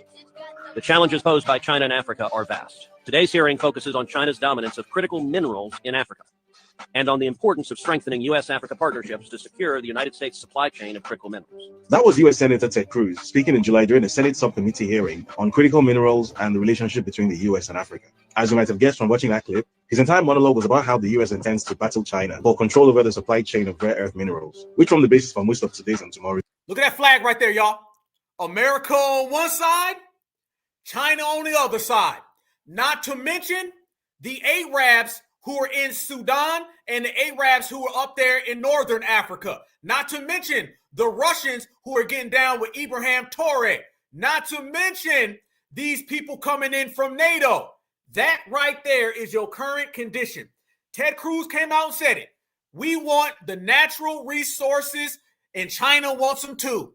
So we need to strengthen partnerships with Africa so we can get them.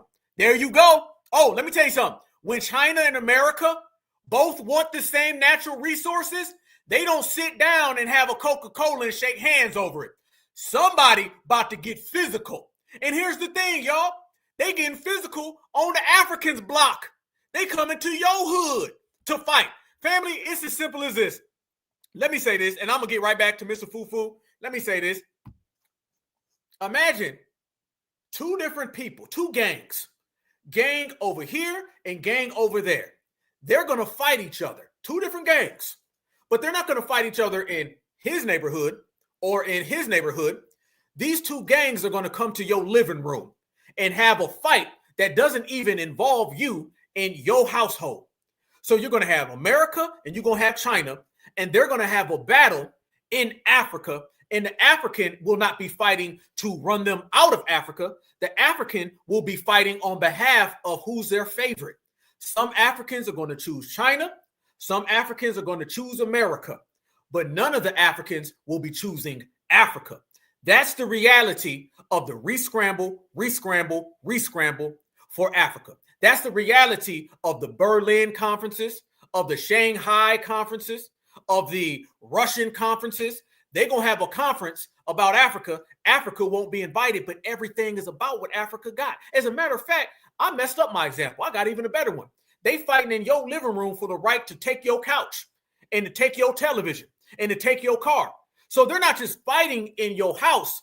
They're fighting each other in your house for the right to who owns your house. And you don't own nothing.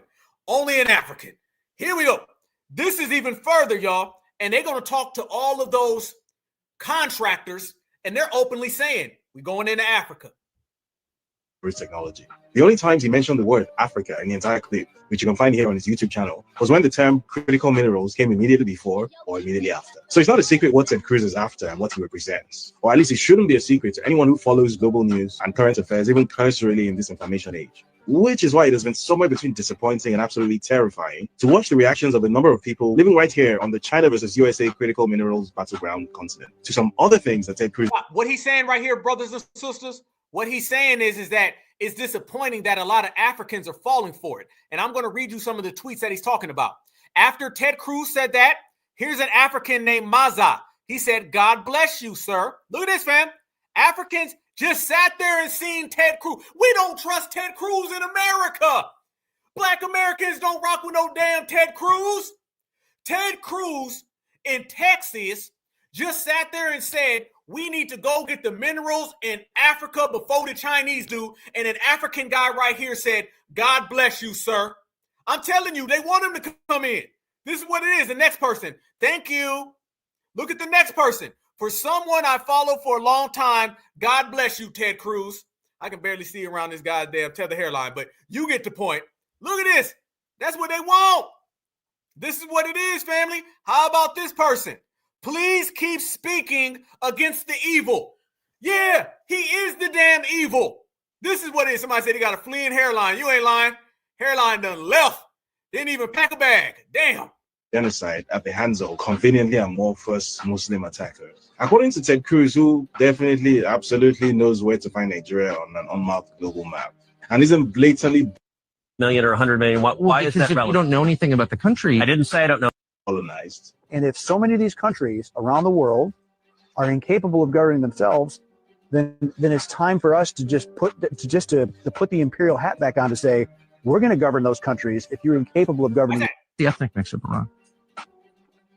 Is definitely cheerleading for another war a few months later out of the goodness of his Christian heart. And Eric Prince, you know, the guy who publicly stated that he believes Africa needs to be recolonized. And if so many of these countries around the world are incapable of governing themselves, then it's time for us to just put the imperial hat back on to say, we're going to govern those countries if you're incapable of governing yourself. You can say that about pretty much all of Africa. They're incapable of governing themselves. People. Damn, that's Eric Prince. For those who know, you know. Those who know, you know exactly who that is right there. And he just straight up told you. You heard what the man said. The man sat there and said, for all of Africa, if you can't govern yourself, then we're going to go over there, put on the imperial hat, and we'll do it. Family, they about to go over there and take everything, fam. So no, we're not listening to nobody coming over here trying to tell foundational Black Americans how on the same page we are with them and how we all gets down and we all brothers and we all the diaspora and African American. Damn that, and damn anybody who's talking anything other than that. Now is the time more than ever. And the best thing is that we are already 100,000 steps ahead. Delineation, foundational Black American lineage, heritage, and culture is as strong as it's ever been, and it's as strong as the whole planet Earth. Nobody, you add them all up, time up, multiply, subtract, divide. They can't come against foundational Black Americans. We lapping everybody, y'all. We're that thorough right now. Delineation came at the right time, because if folks wasn't delineating out here in these streets, fam, it'd be a whole different story. A whole different story. And a lot of people know what it is because we running a lot of people off the block. A lot of people getting ran off the block, fam. FBA's out here really cooking. We really doing our thing, and we running people off the block. Y'all remember just last week I showed you John Likwazam Ho? Y'all remember that, right? Remember John Likwazam Ho was trying to get in on the indigenous thing. Remember that, y'all? He was running around here talking about indigenous this and indigenous that. Well, I told everybody that foundational Black Americans, we done shut that down. Oh, we done shut that down. You not coming around us with that whole indigenous thing. That whole like, well, we indigenous now. We the same ones. No, Black Americans, we done shut that down, y'all. Let me tell you how much we done shut that down. Do y'all know that a lot of the quote unquote red natives, do y'all know they out here saying they want to go back to Siberia? Oh, I bet y'all didn't think y'all see this one. Oh, I bet y'all didn't think y'all would see this right here, but you're about to see this right here because I'm about to show it to you. Look at this, family. This lady comes out and she says to the Siberians, how about we just go home? We done broke these people to the point now they're accepting that they're Siberians. Watch this. The awakening has begun. Call it what you want. I just call that FBA done ran you off the block and reclaimed our indigenous status. Watch. To my fellow natives, I have a question. In today's political climate, do you feel the same way that I do? Like, genuinely, do you hear me on this? Do you have this weird feeling of where you just want to go home? You just, like, your spirit is telling you go home, wherever home is, but you know what I'm talking about. You know what I mean when I say home. When do we get to go home? To my fellow natives. Another episode. Hold up. Fam, did she just give a little Tonto dog whistle? Did she? Did she say, y'all know what I'm talking about? I told y'all we running the block. I told y'all they can't stand next to foundational Black Americans. Oh, yeah. Yeah. And fam, she don't think that we know what she means when she sat there and said, well, you know what I mean. You know what I mean. Now they're telling each other that it's time to go home. And I thought you said that you were home. I thought that you said that you were Americans. You told me you were the indigenous American. You told me you were the first of the first of the first. Now it looks like maybe foundational Black Americans was right the whole damn time, and you trying to get ahead of it so you can get your ass up out of Dodge. Family, we got these folks going home. Clear the block. To my fellow natives, I have a question. In today's political climate, do you feel the same way that I do? Like, genuinely, do you hear me on this? Do you have this weird feeling of where you just want to go home? You just, like, your spirit is telling you go home, wherever home is, But you know what I'm talking about. You know what I'm talking about? Yeah. Just say it. Siberia. But you know what I'm talking about. You know what I mean when I say home. See? When do we get to go home? You know what I mean when I say home. I know what you mean. And what you don't like is that Black Americans know what you mean. Let's make this clear, y'all. I'm going to go ahead and give a breakdown of the track record of how this all played out. You ran around here for years being the original identity theft, and you've been running around here taking foundational Black American identity and putting your name and your stamp on it. What ended up happening is this reparations generation popped up, and just like every damn body, we started checking you. We started checking everything you've been saying about being the native. You're not. Talking about being indigenous. You're not. All that belongs to us. And being good foundational Black Americans, all we simply did is that we took back everything that you were saying was yours that rightfully was ours. That's what you call reclaiming. That's what you call renaissance. That's what you call the reparations generation. And it's being led by the FBA grassroots. You try to come up with one lie, we shut that down. You ran to the next lie, shut that down. And then eventually you ran out of lies, nowhere to go. You came up with all these little slurs for Black Americans, which are lame as hell. Wabo, that's lame as hell. That got too many goddamn twists and turns for me. Black Americans, we get straight to the point, call you what you are. And we ain't got to come up with nothing low budget. Everything we say is all the way up. We all the way up. And that's why you packing your bag so you can get the hell up out of here. Now they want to go home. And when they say, you know what I mean? No. I know what you mean. The whole world knows what you mean, because we've taken every single lie that you've ever told about how you got here, where you got here. And quite frankly, the math ain't mathing. It don't add up and it don't compute. And we have not only whipped you with our testimonies and our hand-downs, we've also whipped you with the facts and with mathematics that show you couldn't have been here claiming that you came here from where we all know you came from. So now you going back home. And not to mention, a lot of people been popping up and what they've been saying. They've been saying, y'all know y'all cousins. Yeah, your Siberian cousins been popping up. They want to talk to you. Your Siberian cousins want to know why you acting like you ain't them. See, your Siberian cousins is looking at the way you dress, the way you walk, the way you talk, your little teepees and everything. And your Siberian cousins is like, hey, them folks ain't indigenous. That's the Black folks. Y'all need to come on back home. So now, voila, they want to go back home. And family, speaking of going home, we've been shutting down a lot of this family, and they have nowhere to go other than getting the hell out of our way. Look at this, fam. These are the main places of Trump's deportation list, right? So when you start talking about Donald Trump's deportation list and you start talking about people who are going home and you start seeing that these individuals got to go, that right there are the people who are so afraid. Oh, man, they're upset, family, because that deportation list tells us exactly who is on their way out of the United States of America. Who has been running around here acting like they're foundational Black Americans, but in reality, these individuals are never down with the lineage, heritage, and culture. See, I know who you are. And if y'all notice some of them places that you see on their family, do y'all notice that a lot of those damn places have places where individuals were talking reckless to foundational Black Americans? And do you see now that they got to go home based on that? See, it seems like everybody's going home except for foundational Black Americans because we already are home.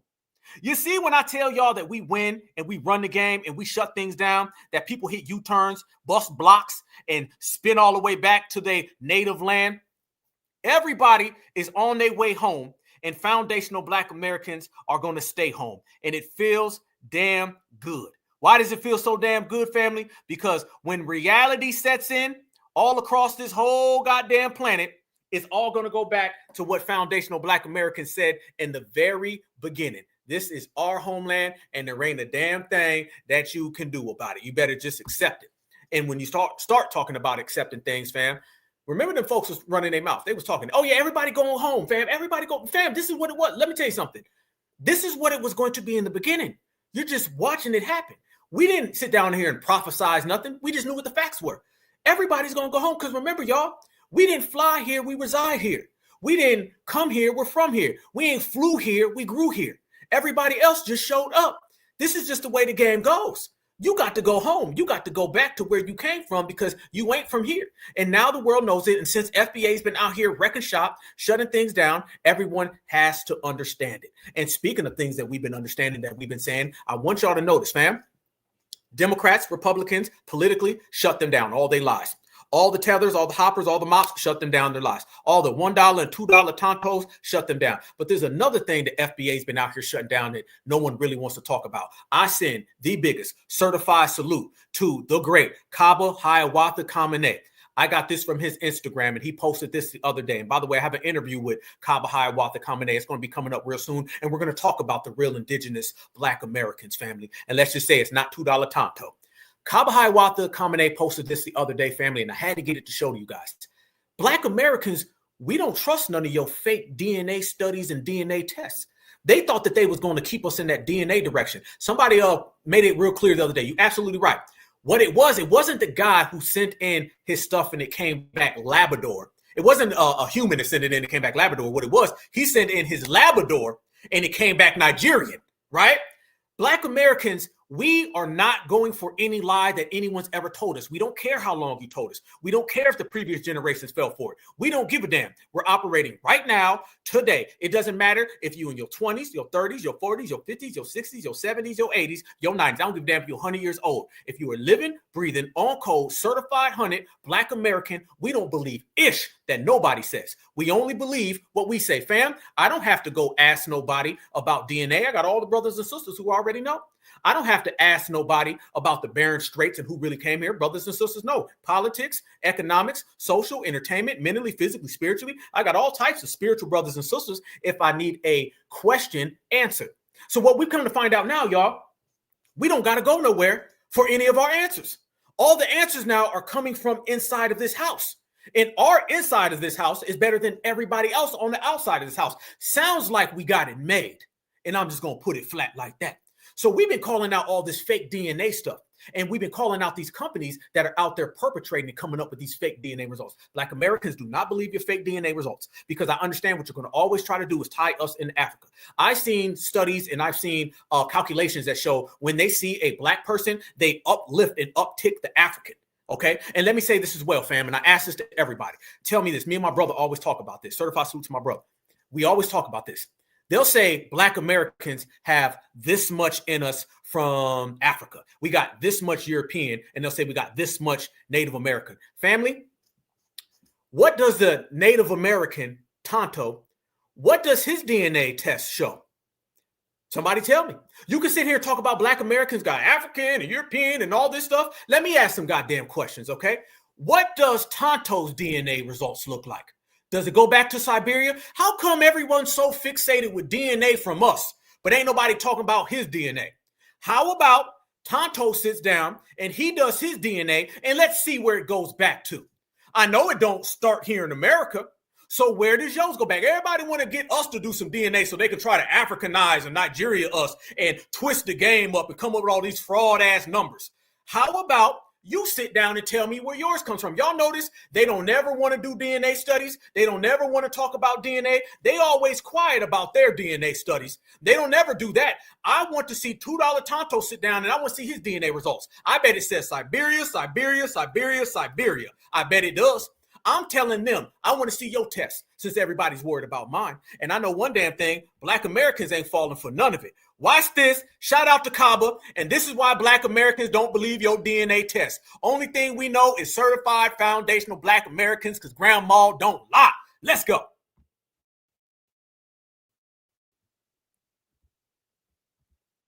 And Black Americans. 5 things you didn't know about DNA tests and Black Americans.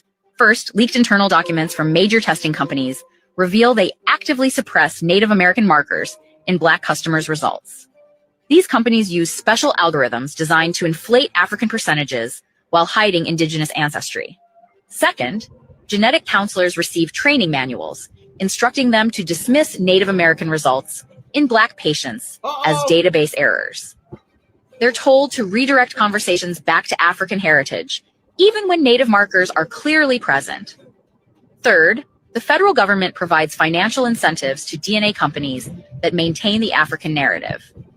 Companies receive subsidies for keeping Black Americans classified as primarily African descent. Fourth, pharmaceutical companies access the real genetic data showing Native ancestry for medical research. But this same accurate information gets hidden from the actual customers who paid for testing. Fifth, Over 80% of people labeled African American possess significant Native American ancestry. This massive cover-up prevents the largest indigenous population from reclaiming their true birthright and ancestral territories. Our 5 things. Uh-oh. We done it again. Uh-oh. Is this why they running home, y'all? This why they scared? One more time. I got to play that again, fam. For those watching live and those who watch the playback, FBA all goddamn day. Certified. You didn't know about DNA tests and Black Americans. First, leaked internal documents from major testing companies reveal they actively suppress Native American markers in Black customers' results. These companies use special algorithms designed to inflate African percentages while hiding indigenous ancestry. Second, genetic counselors receive training manuals instructing them to dismiss Native American results in Black patients as database errors. They're told to redirect conversations back to African heritage, even when Native markers are clearly present. Third, the federal government provides financial incentives to DNA companies that maintain the African narrative. Companies receive subsidies for keeping Black Americans classified as primarily African descent. Fourth, pharmaceutical companies access the real genetic data showing Native ancestry for medical research. But this same accurate information gets hidden from the actual customers who paid for testing. Fifth, over 80% of people labeled African American possess significant Native American ancestry. This massive cover-up prevents the largest indigenous population from reclaiming their true birthright and ancestral territories. Our 5 things you didn't know. I had to let that one ride and let that one slide because foundational Black Americans is on the grind. You see it, family. Oh, they in trouble now. Oh, y'all done messed up. Y'all done messed up all damn day long. You know what it is, family. We are all indigenous to the United States of America, and anybody saying anything other than that, we ain't even listening to them. We shut down every single lie that they've came up with. We knew that those DNA companies was trash. That story about the Labrador fam, that's like 20 years ago. Black Americans been knew that. That's old. We've been known it, fam. So when you start talking about DNA, see, they didn't know that we got brothers and sisters who are qualified, certified, verified in all aspects of everything. Told you, all answers come from the house. We ain't got to leave the house. The house got everything you looking for. That's the beautiful part about being FBA. Remember, y'all, we're the only people on the planet Earth who are better alone. We're the only ones, fam. Everyone else needs somebody else. The Africans need us. The Latinos need us. The W's need us. This is why they needed us to build a damn country. What does Black America need anybody for? Nothing. It has been shown that when we operate by ourselves in our own space and time, we're good. We're the only lineage, the only group of people, the only heritage that is better by themselves. And since we've been by ourselves, we've been breaking down all types of things and exposing all types of lies. That DNA stuff has always been trash. They don't really want to go there with Black Americans because what we've done is that by only identifying what they've been trying to tell us, you're stuck in their box. Now, family, when you reclaim your indigenous status, that's a domino effect. That's an aftershock. It doesn't just give you one thing. You got to understand. Being a foundational Black American, being an indigenous certified foundational Black American, what that does, fam, that answers like 10 questions in one.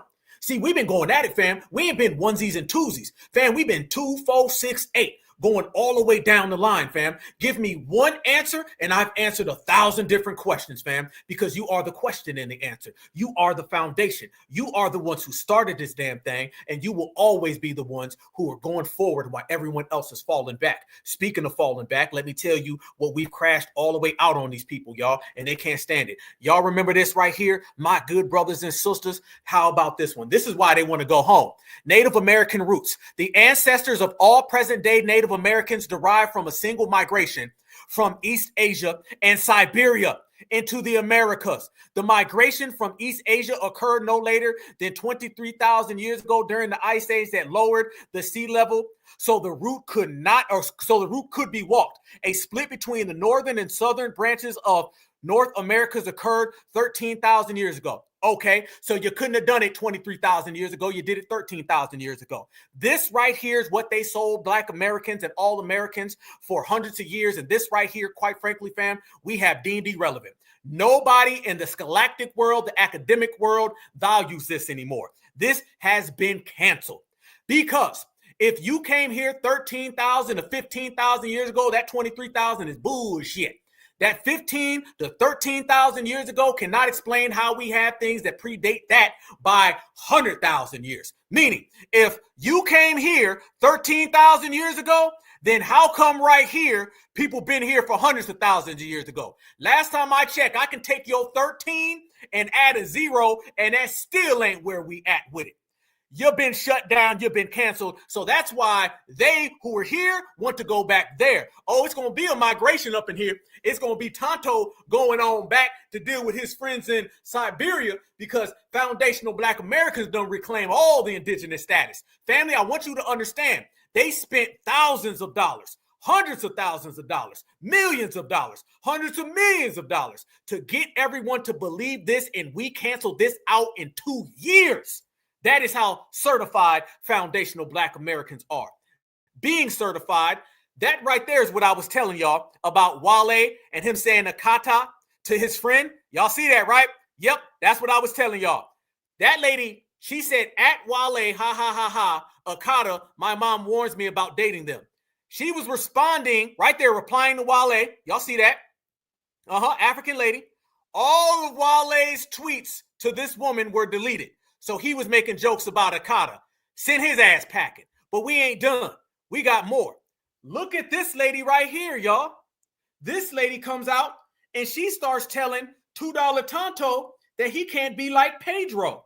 So, family, we got a little issue going on in the $2 Tonto community, and Black Alpha is going to show you exactly what I mean. Watch this.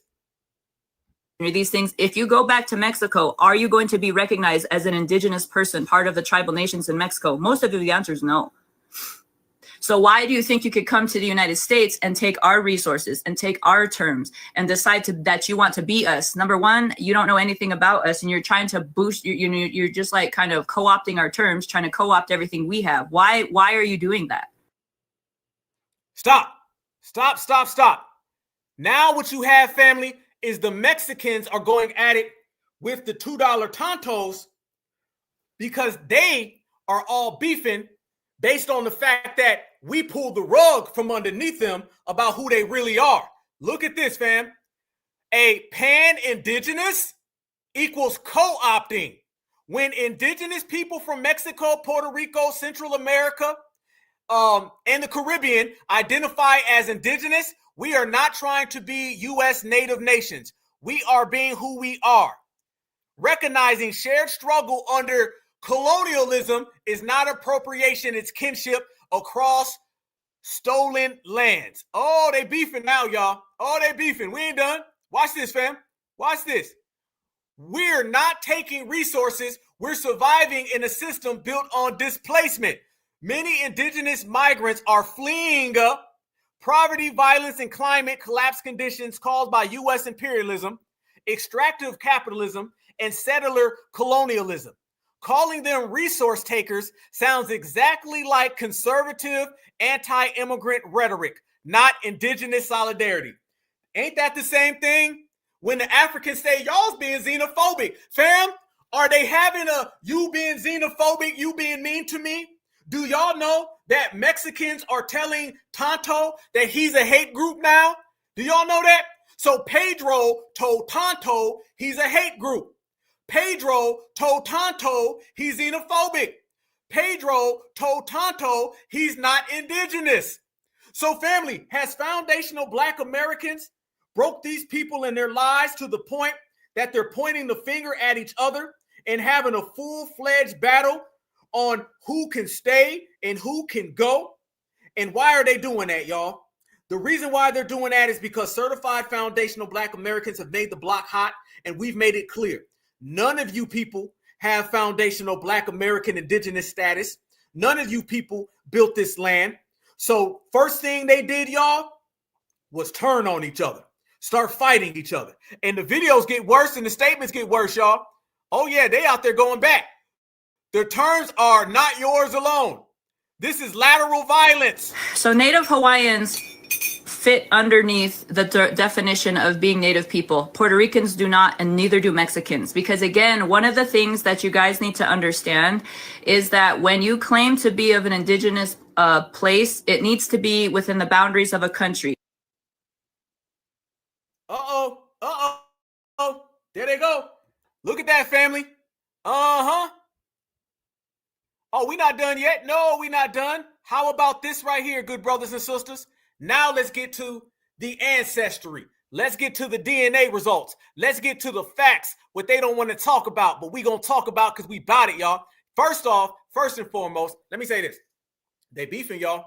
They beefing. And if you look, y'all, you got Mexicans versus Tonto, and they're going back and forth. Back and forth, they beefing. Right now, they're saying you're xenophobic, you're a hate group, you're a cult. They got all types of smoke for each other. Family, remember, they were not beefing with each other until we showed up and we reclaimed our indigenous status. When we reclaimed our indigenous status, then these individuals start beefing with each other back and forth. AKA, we made the block hot. And you notice, whenever we make the block hot for tethers, the first thing tethers do, y'all, is they start blaming each other. That's what they've done. So when you start, let them fight. That's exactly what we're going to do. Look at this right here, fam. This is what I'm talking about.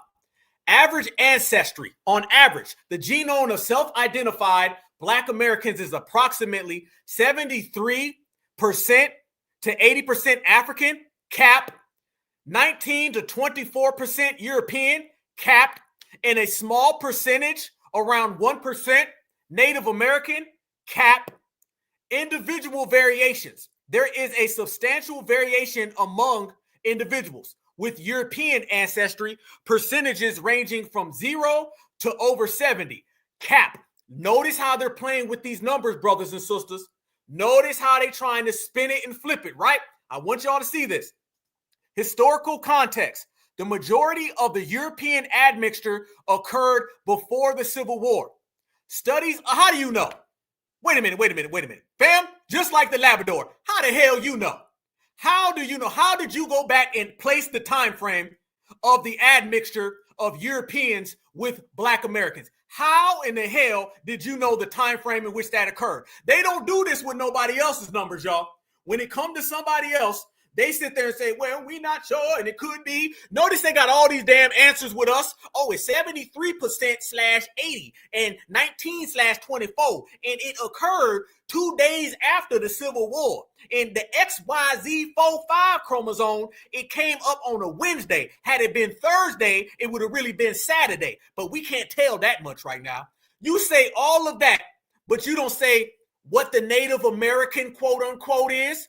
Now, I just showed you the last video, and they showed you that the DNA places get incentives from the United States government to tell you this. This right here is identical to what I was showing you based on how these people lied to us. You cannot compute none of this or add none of this up, y'all. Watch this right here. They say the X and Y chromosomes show a sex bias pattern. A sex bias pattern, y'all, of gene flow indicating excessive European male and American female ancestors. How in the hell can you compute that? Consistent with historical patterns of sexual coercion and, RAPE during slavery. How in the hell can you compute any of that in a DNA test? What, did the numbers show you some photos? Did the numbers break out and tell you what happened? You cannot compute this at all. This is why foundational Black Americans ain't buying none of that. None of that, ain't going for it at all. These right here do not exist. Black Americans ain't rocking with it, and we shut it all the way down. That's the difference of FBA versus everybody else. Y'all may go for that in another place in time. Black Americans ain't falling for it at all. Now, notice this, family. They'll sit there and give you all these numbers, right, when it comes to Black Americans. Y'all notice we're the only people, when they give you DNA studies, they start talking about historical documentations and migrations and plantations. You don't do that with anybody else. Anybody who understands mathematics. Mathematics is simple, straight to the point, okay? 2 + 2 is 4. Simple as that, family. That's how it is. Only when it comes to us, they're like, well, 2 + 2 is 4 because 2 was on a journey and it came across the other 2. Other 2 worked at the corner store. And when they met, they went out and had a drink together. This was on a Saturday and it was raining real bad. And when they met each other, they became friends. You don't pull that with nobody else. So that lets you know what it is. Notice, y'all, they throw in all of these dominant society talking points, all of this thievery within our DNA studies. It ain't just numbers. There was more words on there than there were numbers. All you need to do is really see the numbers, right? That's all you really need to see. They don't really want to go there because they understand when we go there, we'll shut everything they saying down. Family, we too thorough, too certified. You dealing with the best of the best of the best. We ain't going to let none of that slide. All that DNA stuff is a joke. And then going back to what I say, family, two things I'm going to bring up to everybody. I know y'all agree with me. Two things that never get brought up. See, what we're going to do now, we're going to propose all the questions and we're going to make these goddamn statements. Here's my statement to everybody. Forget about foundational Black American DNA. We already know what it is. Grandma told me and her grandma told her, and we got testimonies. These other people don't. Notice that as well, family. They don't have testimonies. We do. Let me go ahead and give you another one, though, family. What is the percentage of Africans with European blood? Didn't they get colonized? You can sit there and talk about sexual coercion on the plantation in your DNA study. Well, how come you don't talk about sexual coercion when it comes to all of the Africans over there on the continent? Remember now, family, Africans' whole continent was colonized. Why aren't we talking about the African colonizer impregnating African slaves? Hell, African women are sleeping with all the different colonizers today. So if they sleeping with all the colonizers today, how come no one ever talks about that? Let me tell you why. Because they understand when they do the study, I'm going there, family. Oh, we about to bubble, y'all. When they do the study and they look, you're going to find out that Africans have way more European in them than Black Americans do. When you start talking about Black Americans, you're talking about a few of us that were on the plantation and most of us resisted, and you're having those filthy supremacists that end up impregnating the African slaves. And they said the majority of that was before the Civil War. That's their words. When you start looking at Africa, you're talking about they were colonized in the 1800s, not to mention they were making deals in the 1700s and the 1600s. They got colonized from top to bottom. Here in America, we only talking about certain plantations. They weren't doing that, fam. They weren't jumping on American women during the Seminole Wars. They weren't doing none of that, fam. So where we at with it now? Where we at with it? Let's really go there. I promise you right now, do a damn DNA study on Africa, and what you will find out is that Africans have far more European blood in them than Black Americans ever do. I don't even think it's close. It ain't 2-1, fam. It ain't nowhere in the same vicinity. Because remember, two things going on. They border Europe and they were colonized by Europe. Not a plantation here, a plantation there. Nope. I'm talking about countries, village, continent, all conquered and colonized by the W. Now, you tell me somewhere where the W is colonizing people and he ain't trying to run up in them damn women. He's got a history of colonizing people and impregnating them women. You mean to tell me that only happened here in America on the plantation? So here in America on the plantation, he colonized Africa, didn't do nothing to their women, but over here he did it to our women? Hell no. Africans are Europeaners. That's why I say it's the Euro-African or it's the Afropean. And I mean that by blood. That's what I'm talking about. They don't ever really want to go there though, do they, fam? They dodge that one. They don't really want to go there. See, this is what I'm saying. That statement I just made alone will shake the whole goddamn game up. What Muhammad Ali said, I shook up the world. They don't want to go there.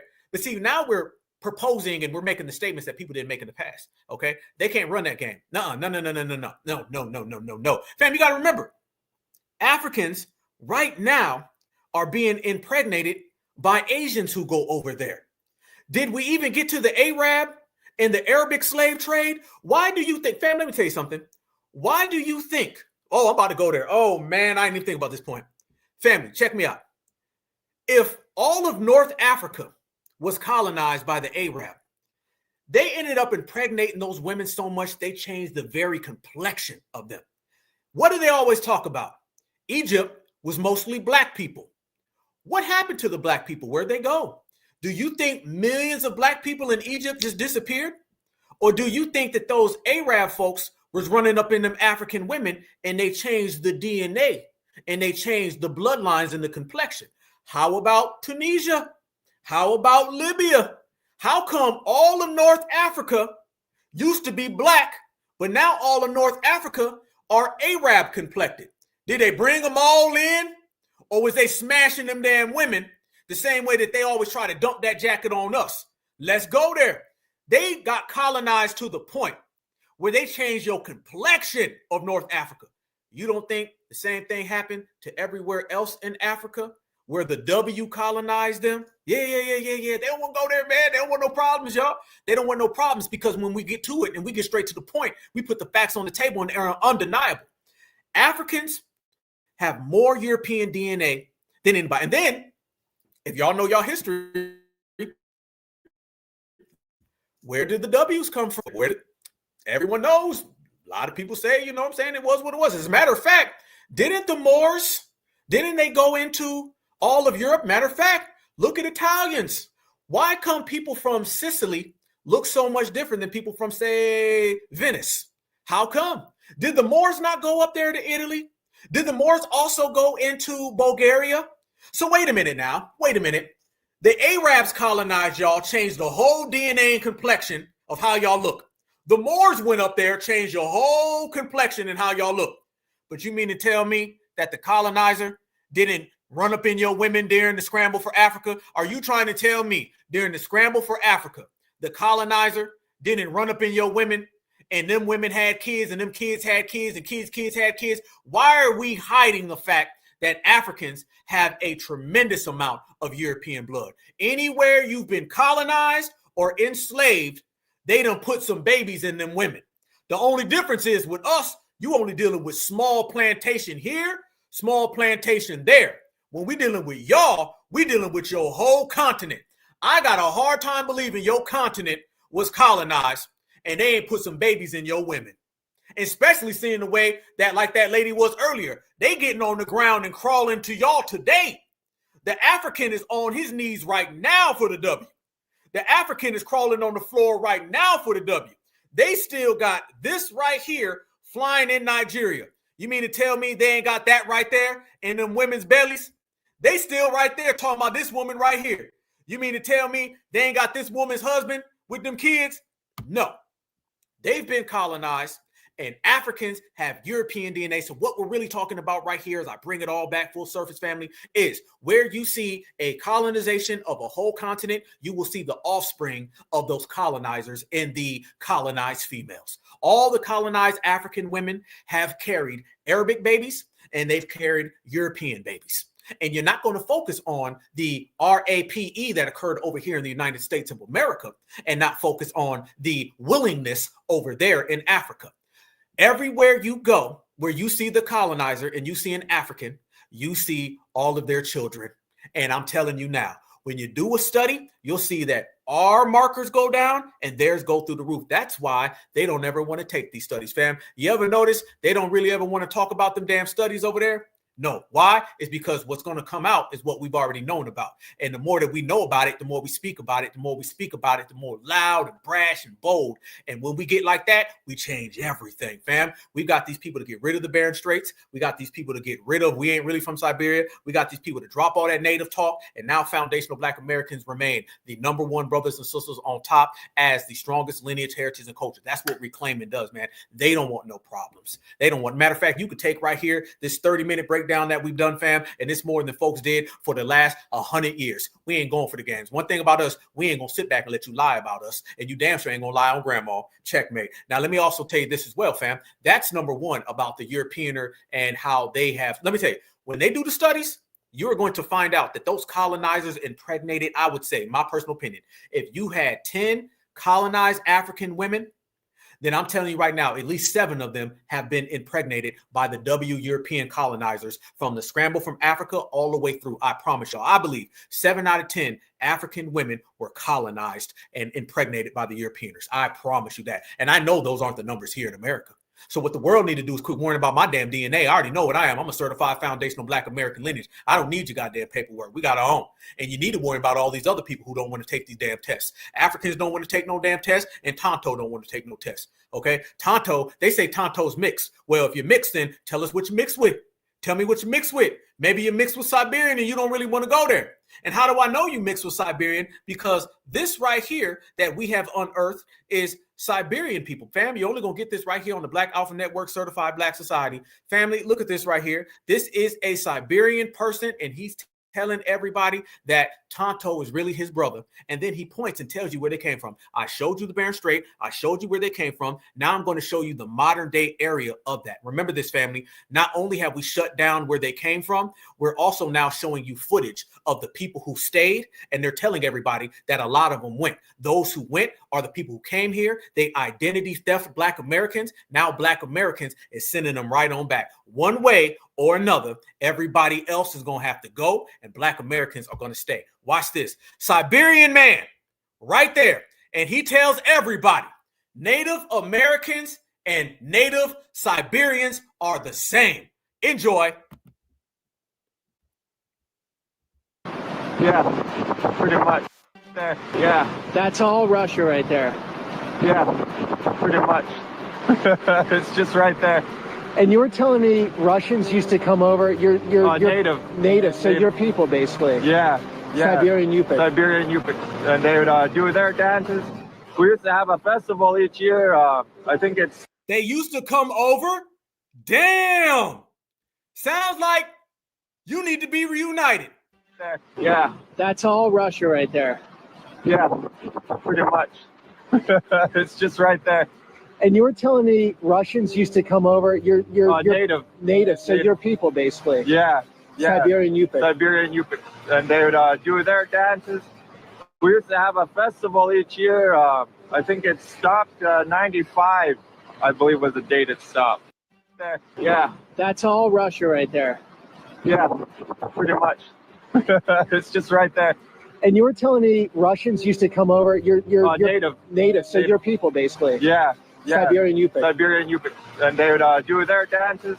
We used to have a festival each year. I think it stopped 95, I believe was the date it stopped. There. Yeah. Damn. You're pointing the finger. There go Russia. This right here is the Bering Straits. They came over, came down. Black Americans were already here, and now they got to deal with the fact that we was right the whole damn time, family. You know this dude says, yo, people basically, right? And he's like, yeah, absolutely. Absolutely. Same TPs, same everything. If you look at them, it's a carbon copy of each other because they are each other. So I believe that the world owes foundational Black Americans a thanks. How about this one? You need to thank me for reuniting you with your long-lost relatives. Everybody worrying about us being the descendants of slaves. You need to worry about being the descendant of Siberians. Or over in Africa, a lot of y'all Africans are the descendants of colonizers. Is that a new term, family? Descendants of colonizers? Is that what we're going to have to put? Is that what we're going to have to start saying for a lot of them Africans? Be like, Black man, you guys have European in you. And so do you, Dikembe. As a matter of fact, Dikembe, you got far more. So we got the descendants of Siberians and the descendants of colonizers, and they both worrying about us. But neither one of y'all asses is going to get my money, so I don't even know why you wasting time. It don't matter. It's always going to go to foundational Black Americans. It's beautiful being a foundation, family. Let me tell you about being a foundation. You can knock the whole damn house down. The foundation's still going to be there. So no matter what ended up happening to America, the foundation always remained. So this is exactly what it is. Dude was pointing. He was pointing. I showed you the photo of the Bering Strait, and then I showed you dude pointing. And that Bering Strait let you know off rip. These people are Siberians. That's who they are. That's what they will always be. And foundational Black Americans will always be certified. If you do not like us being certified, then quite frankly, that's a you problem. And you problems get dealt with. So you just got to deal with it on your own, at your own accord, because FBA ain't going no damn where. We run this, fam. We shut everything down. Every conversation, I mean this, brothers and sisters, every conversation that revolves around us in an intellectual capacity is a good conversation, all right? Don't let anybody come around here and tell you, why are we talking about that? Leave Wale alone. Like we had his boyfriend in here earlier on his burner account.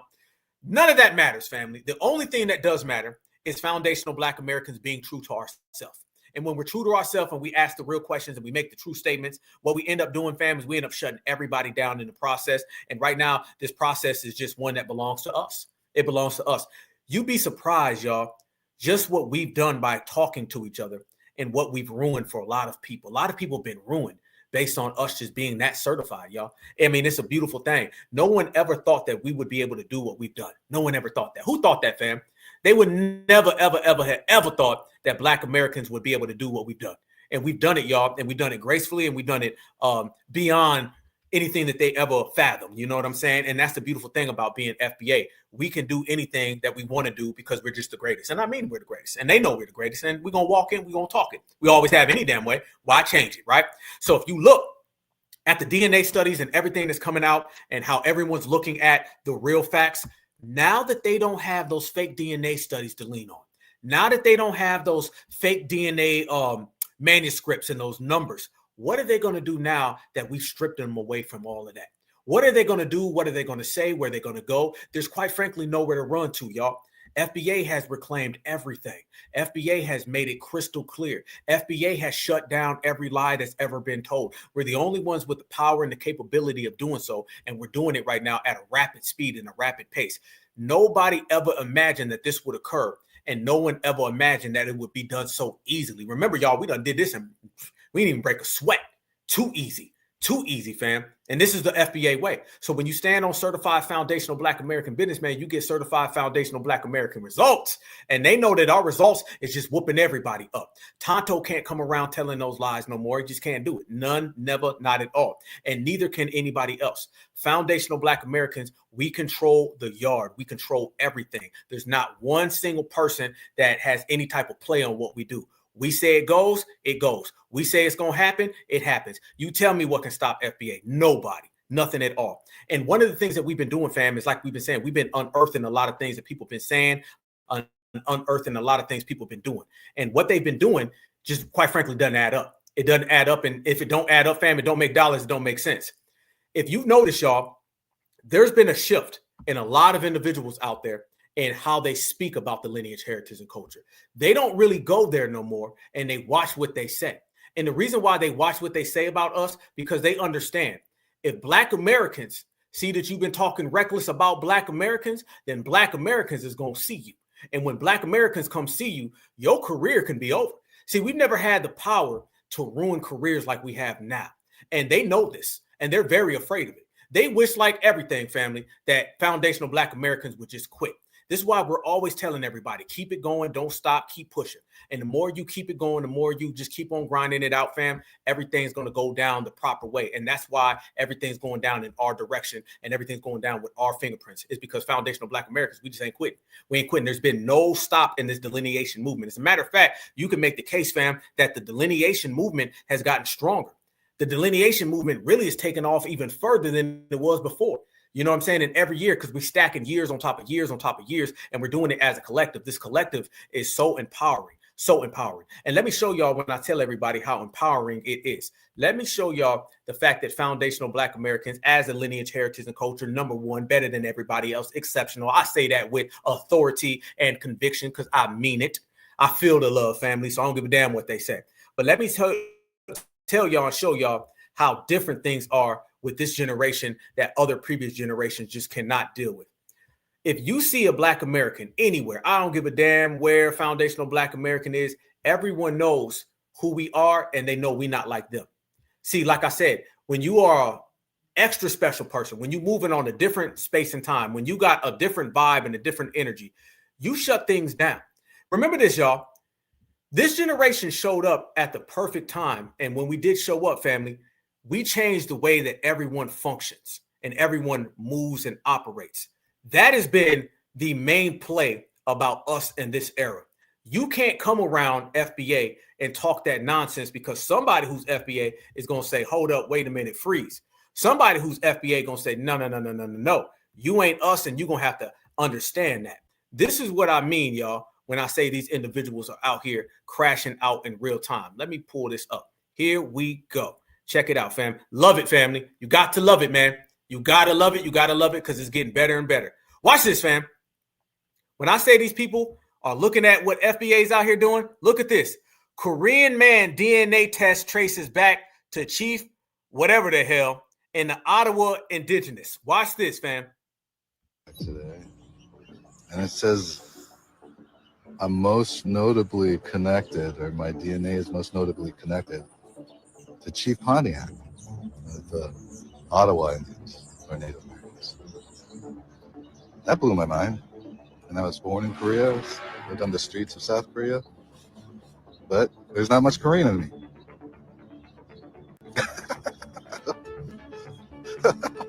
How is that even possible? Wait a minute. Look at that, fam. He was running around here thinking that he was just a Korean and nothing connects to it. Damn. Are we getting even deeper, fam? I thought they said them DNA test was on point. I thought they said them DNA test was accurate. If his aren't accurate, You know damn sure ours aren't accurate. So what we have done is confirm the bull-ish in them DNA test results. Oh, it gets even better than that, family. Look where it goes. Uh-oh. You're hitting the Barren Straits, partner. You're getting up there to them Barren Straits, bruh. Talk your talk, what it is. Look at that, family. Right there. There you go. There you go. Yeah, because what you're dealing with right there, family, are Siberians. So he been running around here thinking he's just a Korean man. Come to find out, he's just a Siberian man. And those Tontos over there, them is his brothers. Oh, man, he thought he had it, didn't he? He was like, man, I'm good to go. Damn, what? No, I'm not. What? He didn't even know. Look at his face, fam. He is completely, that man, look at him. Look, fam. That man is flabbergasted. He don't know what to do. Siberians from Asia. There you go. Look, he didn't know what came through because they all, look at his face. Fam, look at these pictures. Look at these freeze frames. This man don't know what the hell is going on. Look, he don't know what's happening. You've been living a lie, ain't you, bruh? Uh-huh. Look at it. Everything he's doing, fam, he don't know what the hell's happening. Nope, because you ain't who you thought you were. Today. You know what it is, fam. FBA run this whole most damn notably yard. connected, or my DNA is most notably connected to Chief Pontiac of the Ottawa Indians, or Native Americans. That blew my mind. Chief Pontiac, Tonto, he was Korean, but come to find out, fam, if your people are connected to Chief Pontiac, who is a Tonto, then you, coming from Korean, are his brother. So as I showed you the Siberian guy a minute ago, and he was saying that that was his brother, and now this guy's DNA results show that them are his brother.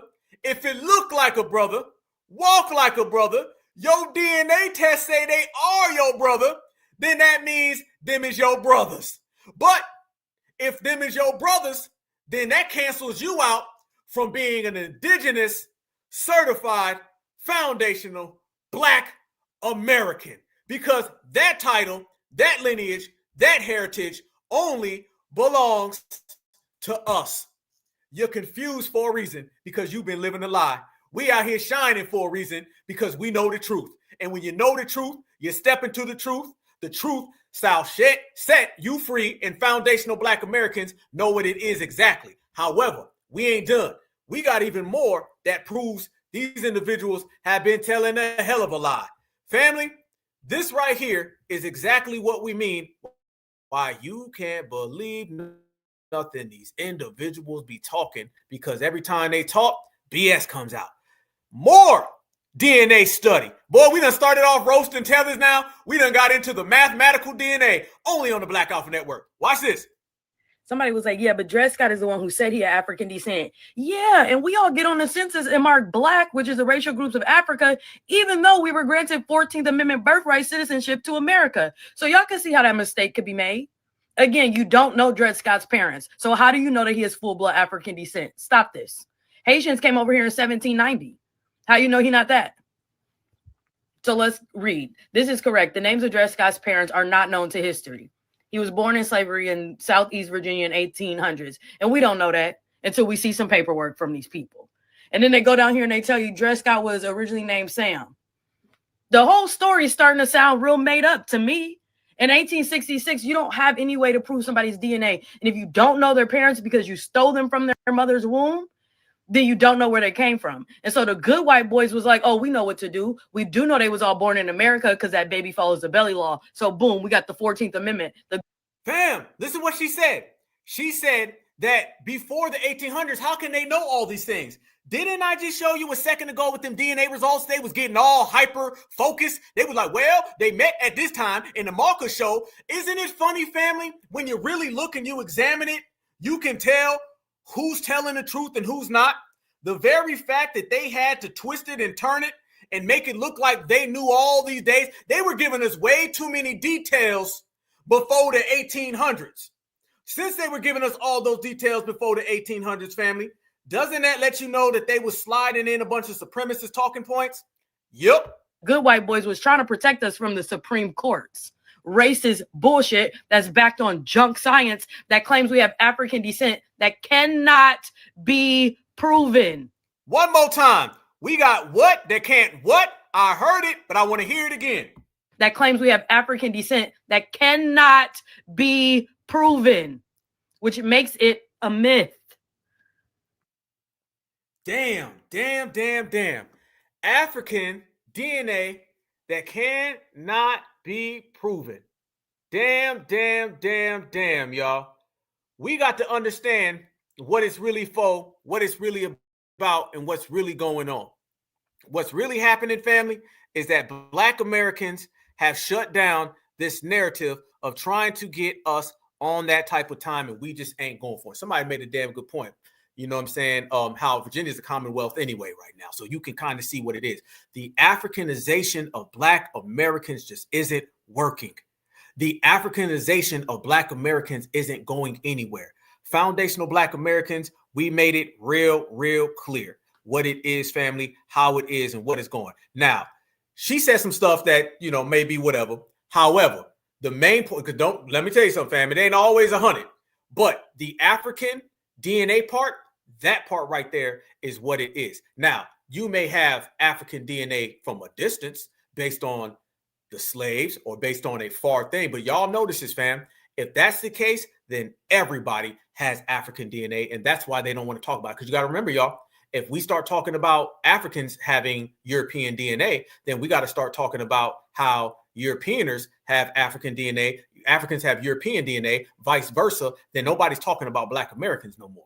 You understand what I'm saying? They don't want to talk about Black Americans. That's what they don't want to do. Okay. Now you got to understand, you're going to see some of the people, they may say some stuff over, but what it all boils back down to, and the main key point is, family, is that when it gets to the point of foundational Black Americans, we are the realest, we're the truest, and nobody can see us. That's just what it is. FBA is operating on a different time zone, a different space and time, a different energy, different vibrations. The frequency is just better. We better than everybody. And whether they like it or not, they just got to deal with it. They just got to deal with it. And that's really what they don't like, fam. You got to remember, back in the old days, it was on some, we got to deal with them.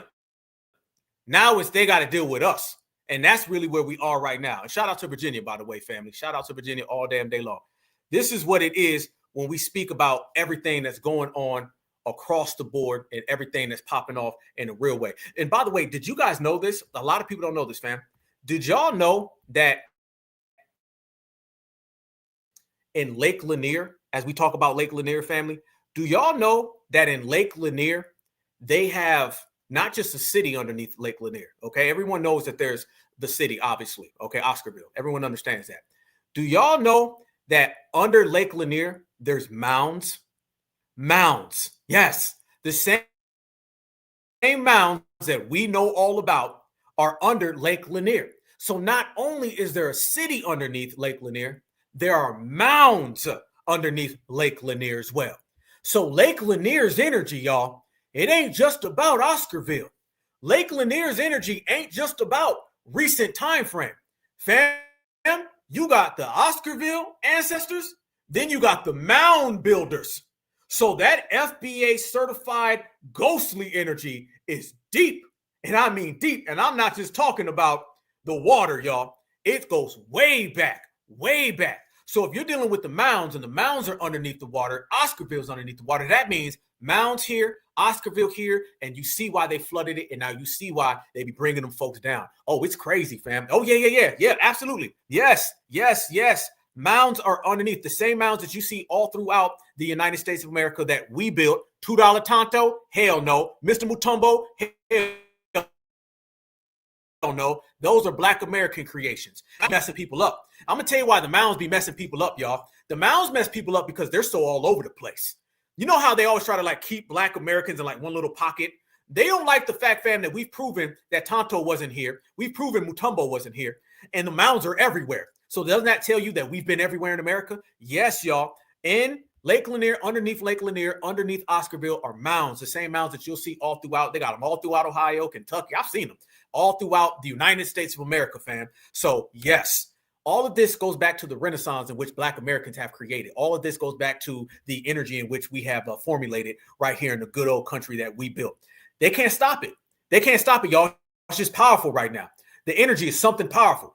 And they don't want us to reclaim that and the renaissance that we got going. They don't want none of that, y'all. They don't want that, because once we start getting on that type of energy, y'all, and we start really wrecking shop with that, and we start saying, okay, because think about it, y'all. How did it start? It started off with us talking about Oscarville.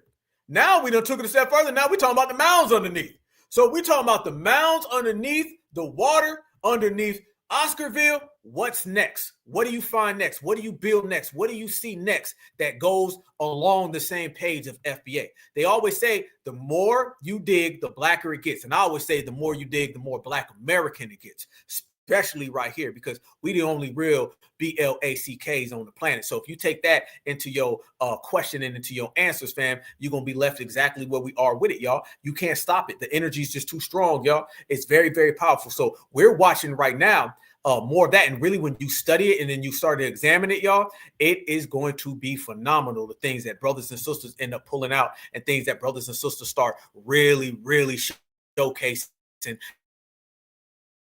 that highlights even further what we've already known. And that's that Black American here to stay. Black America. Yeah, connecting them dots, man. Connecting them dots, shutting everybody down, connecting them dots in a powerful fashion, fam. And they know what it is. So yes, we are out here, brothers and sisters, standing on that lineage business. And quite frankly, our lineage business is whooping everybody up. That's the most beautiful thing about it. So what do we know for sure?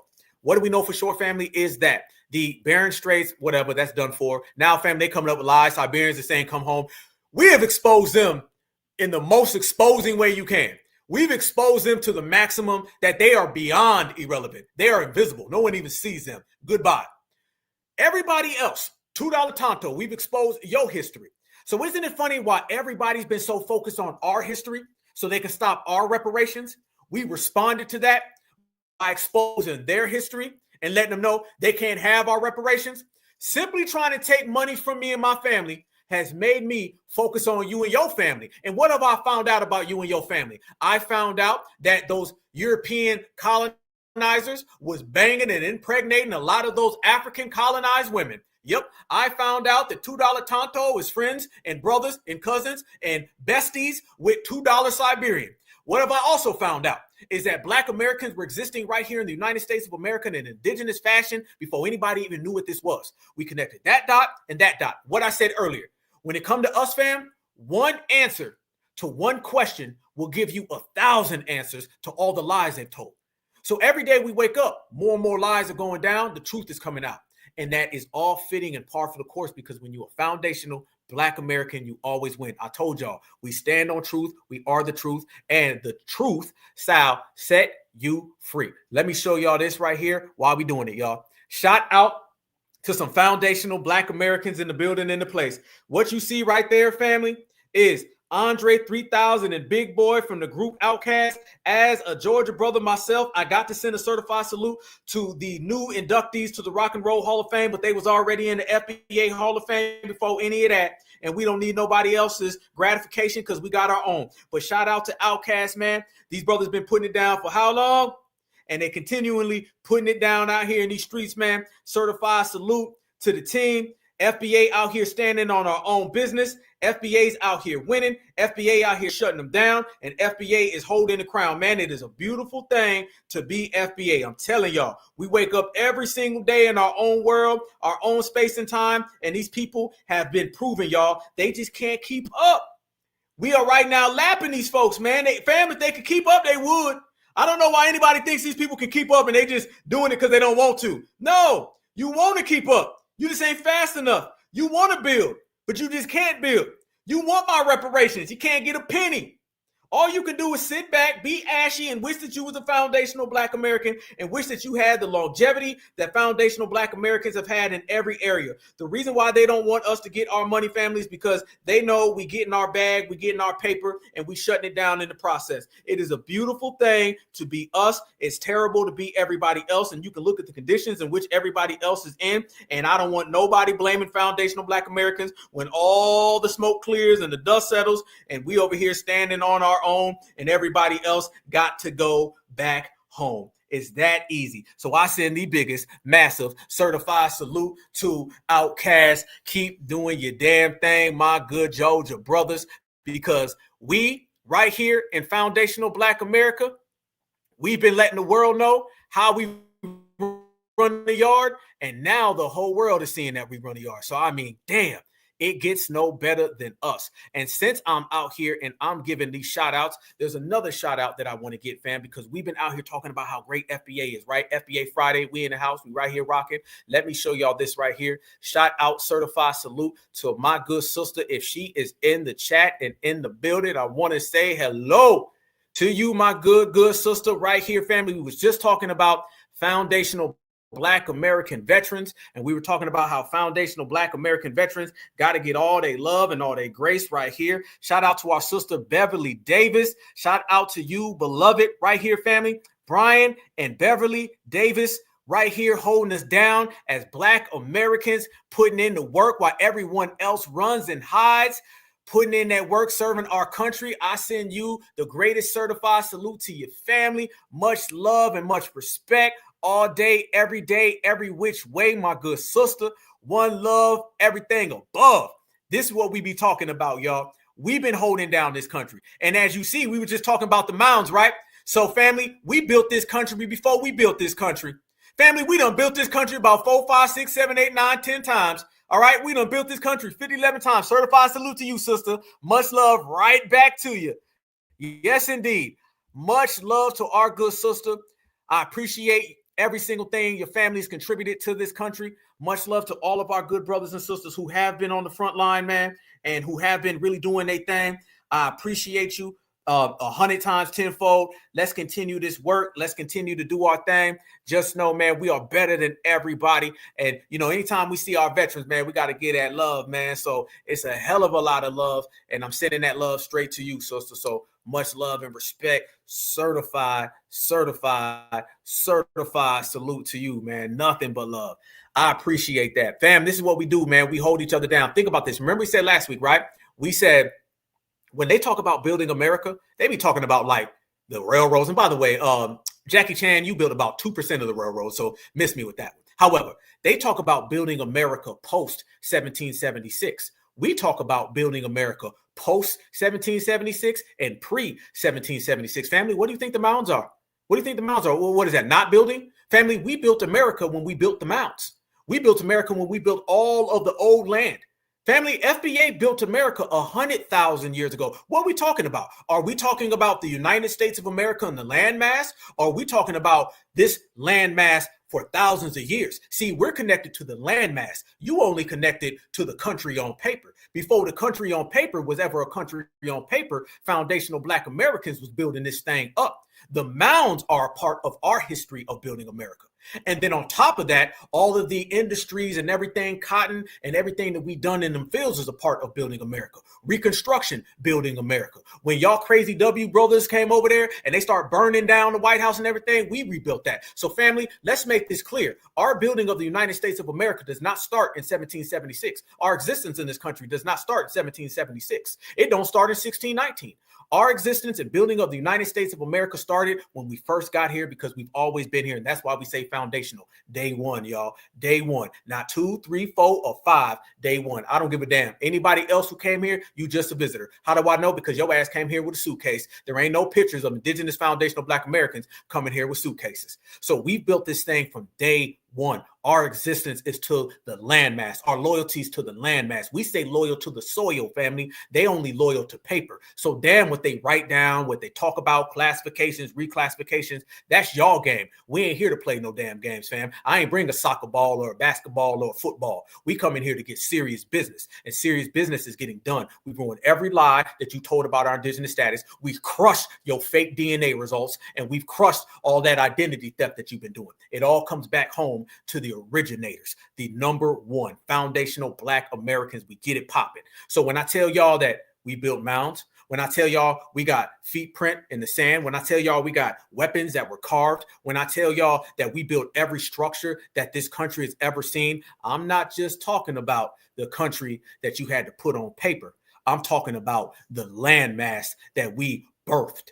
Foundational Black Americans are from the soil. We're of the soil. That's why we appreciate the soil. While everybody else just wants to steal and take from America, Foundational Black Americans, we cultivate America. And there's a big difference, family. And that difference we stand on. So if you look at it from that aspect, y'all, we have everything in our favor. We got the morality, the ethics. We got the loyalty. We got the solidified, actual, factual history. We got the documentations. And more than that, family, we got each other. So when you take all of that, put it all together and add that foundational Black American excellence, you get foundational Black Americans, and there's only one of us with no exception. So we're going to stand on business. We're going to push principle, and we're going to let the whole damn world know. If you get tired of always looking up, then quit looking for foundational Black Americans, because we always above you. Checkmate. Appreciate the love, y'all. You already know. It has been another great broadcast. I appreciate everybody who came through and cooked. FBA Friday, we in the house. I want y'all to enjoy your weekend. I want everybody to have a good time, a great time, man. We done went all the way through, fam.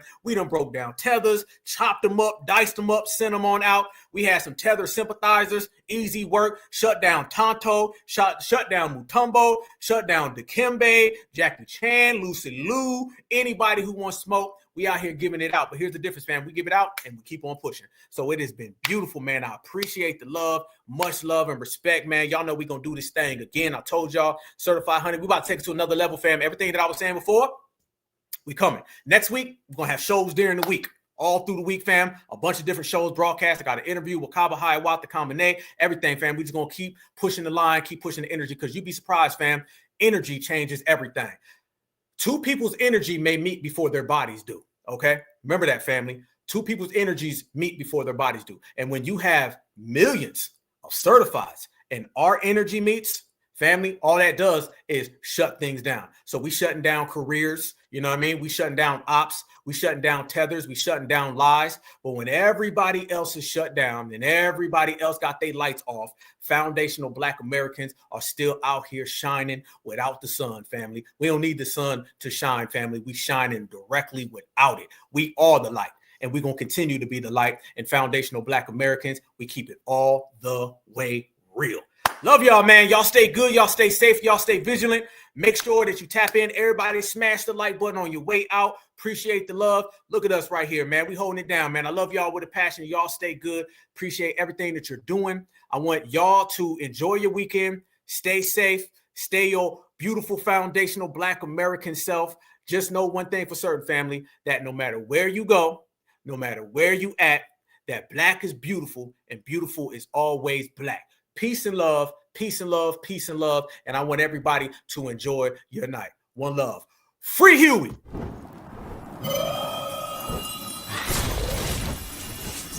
Black Alpha Network. Home of Black excellence. Power to the people.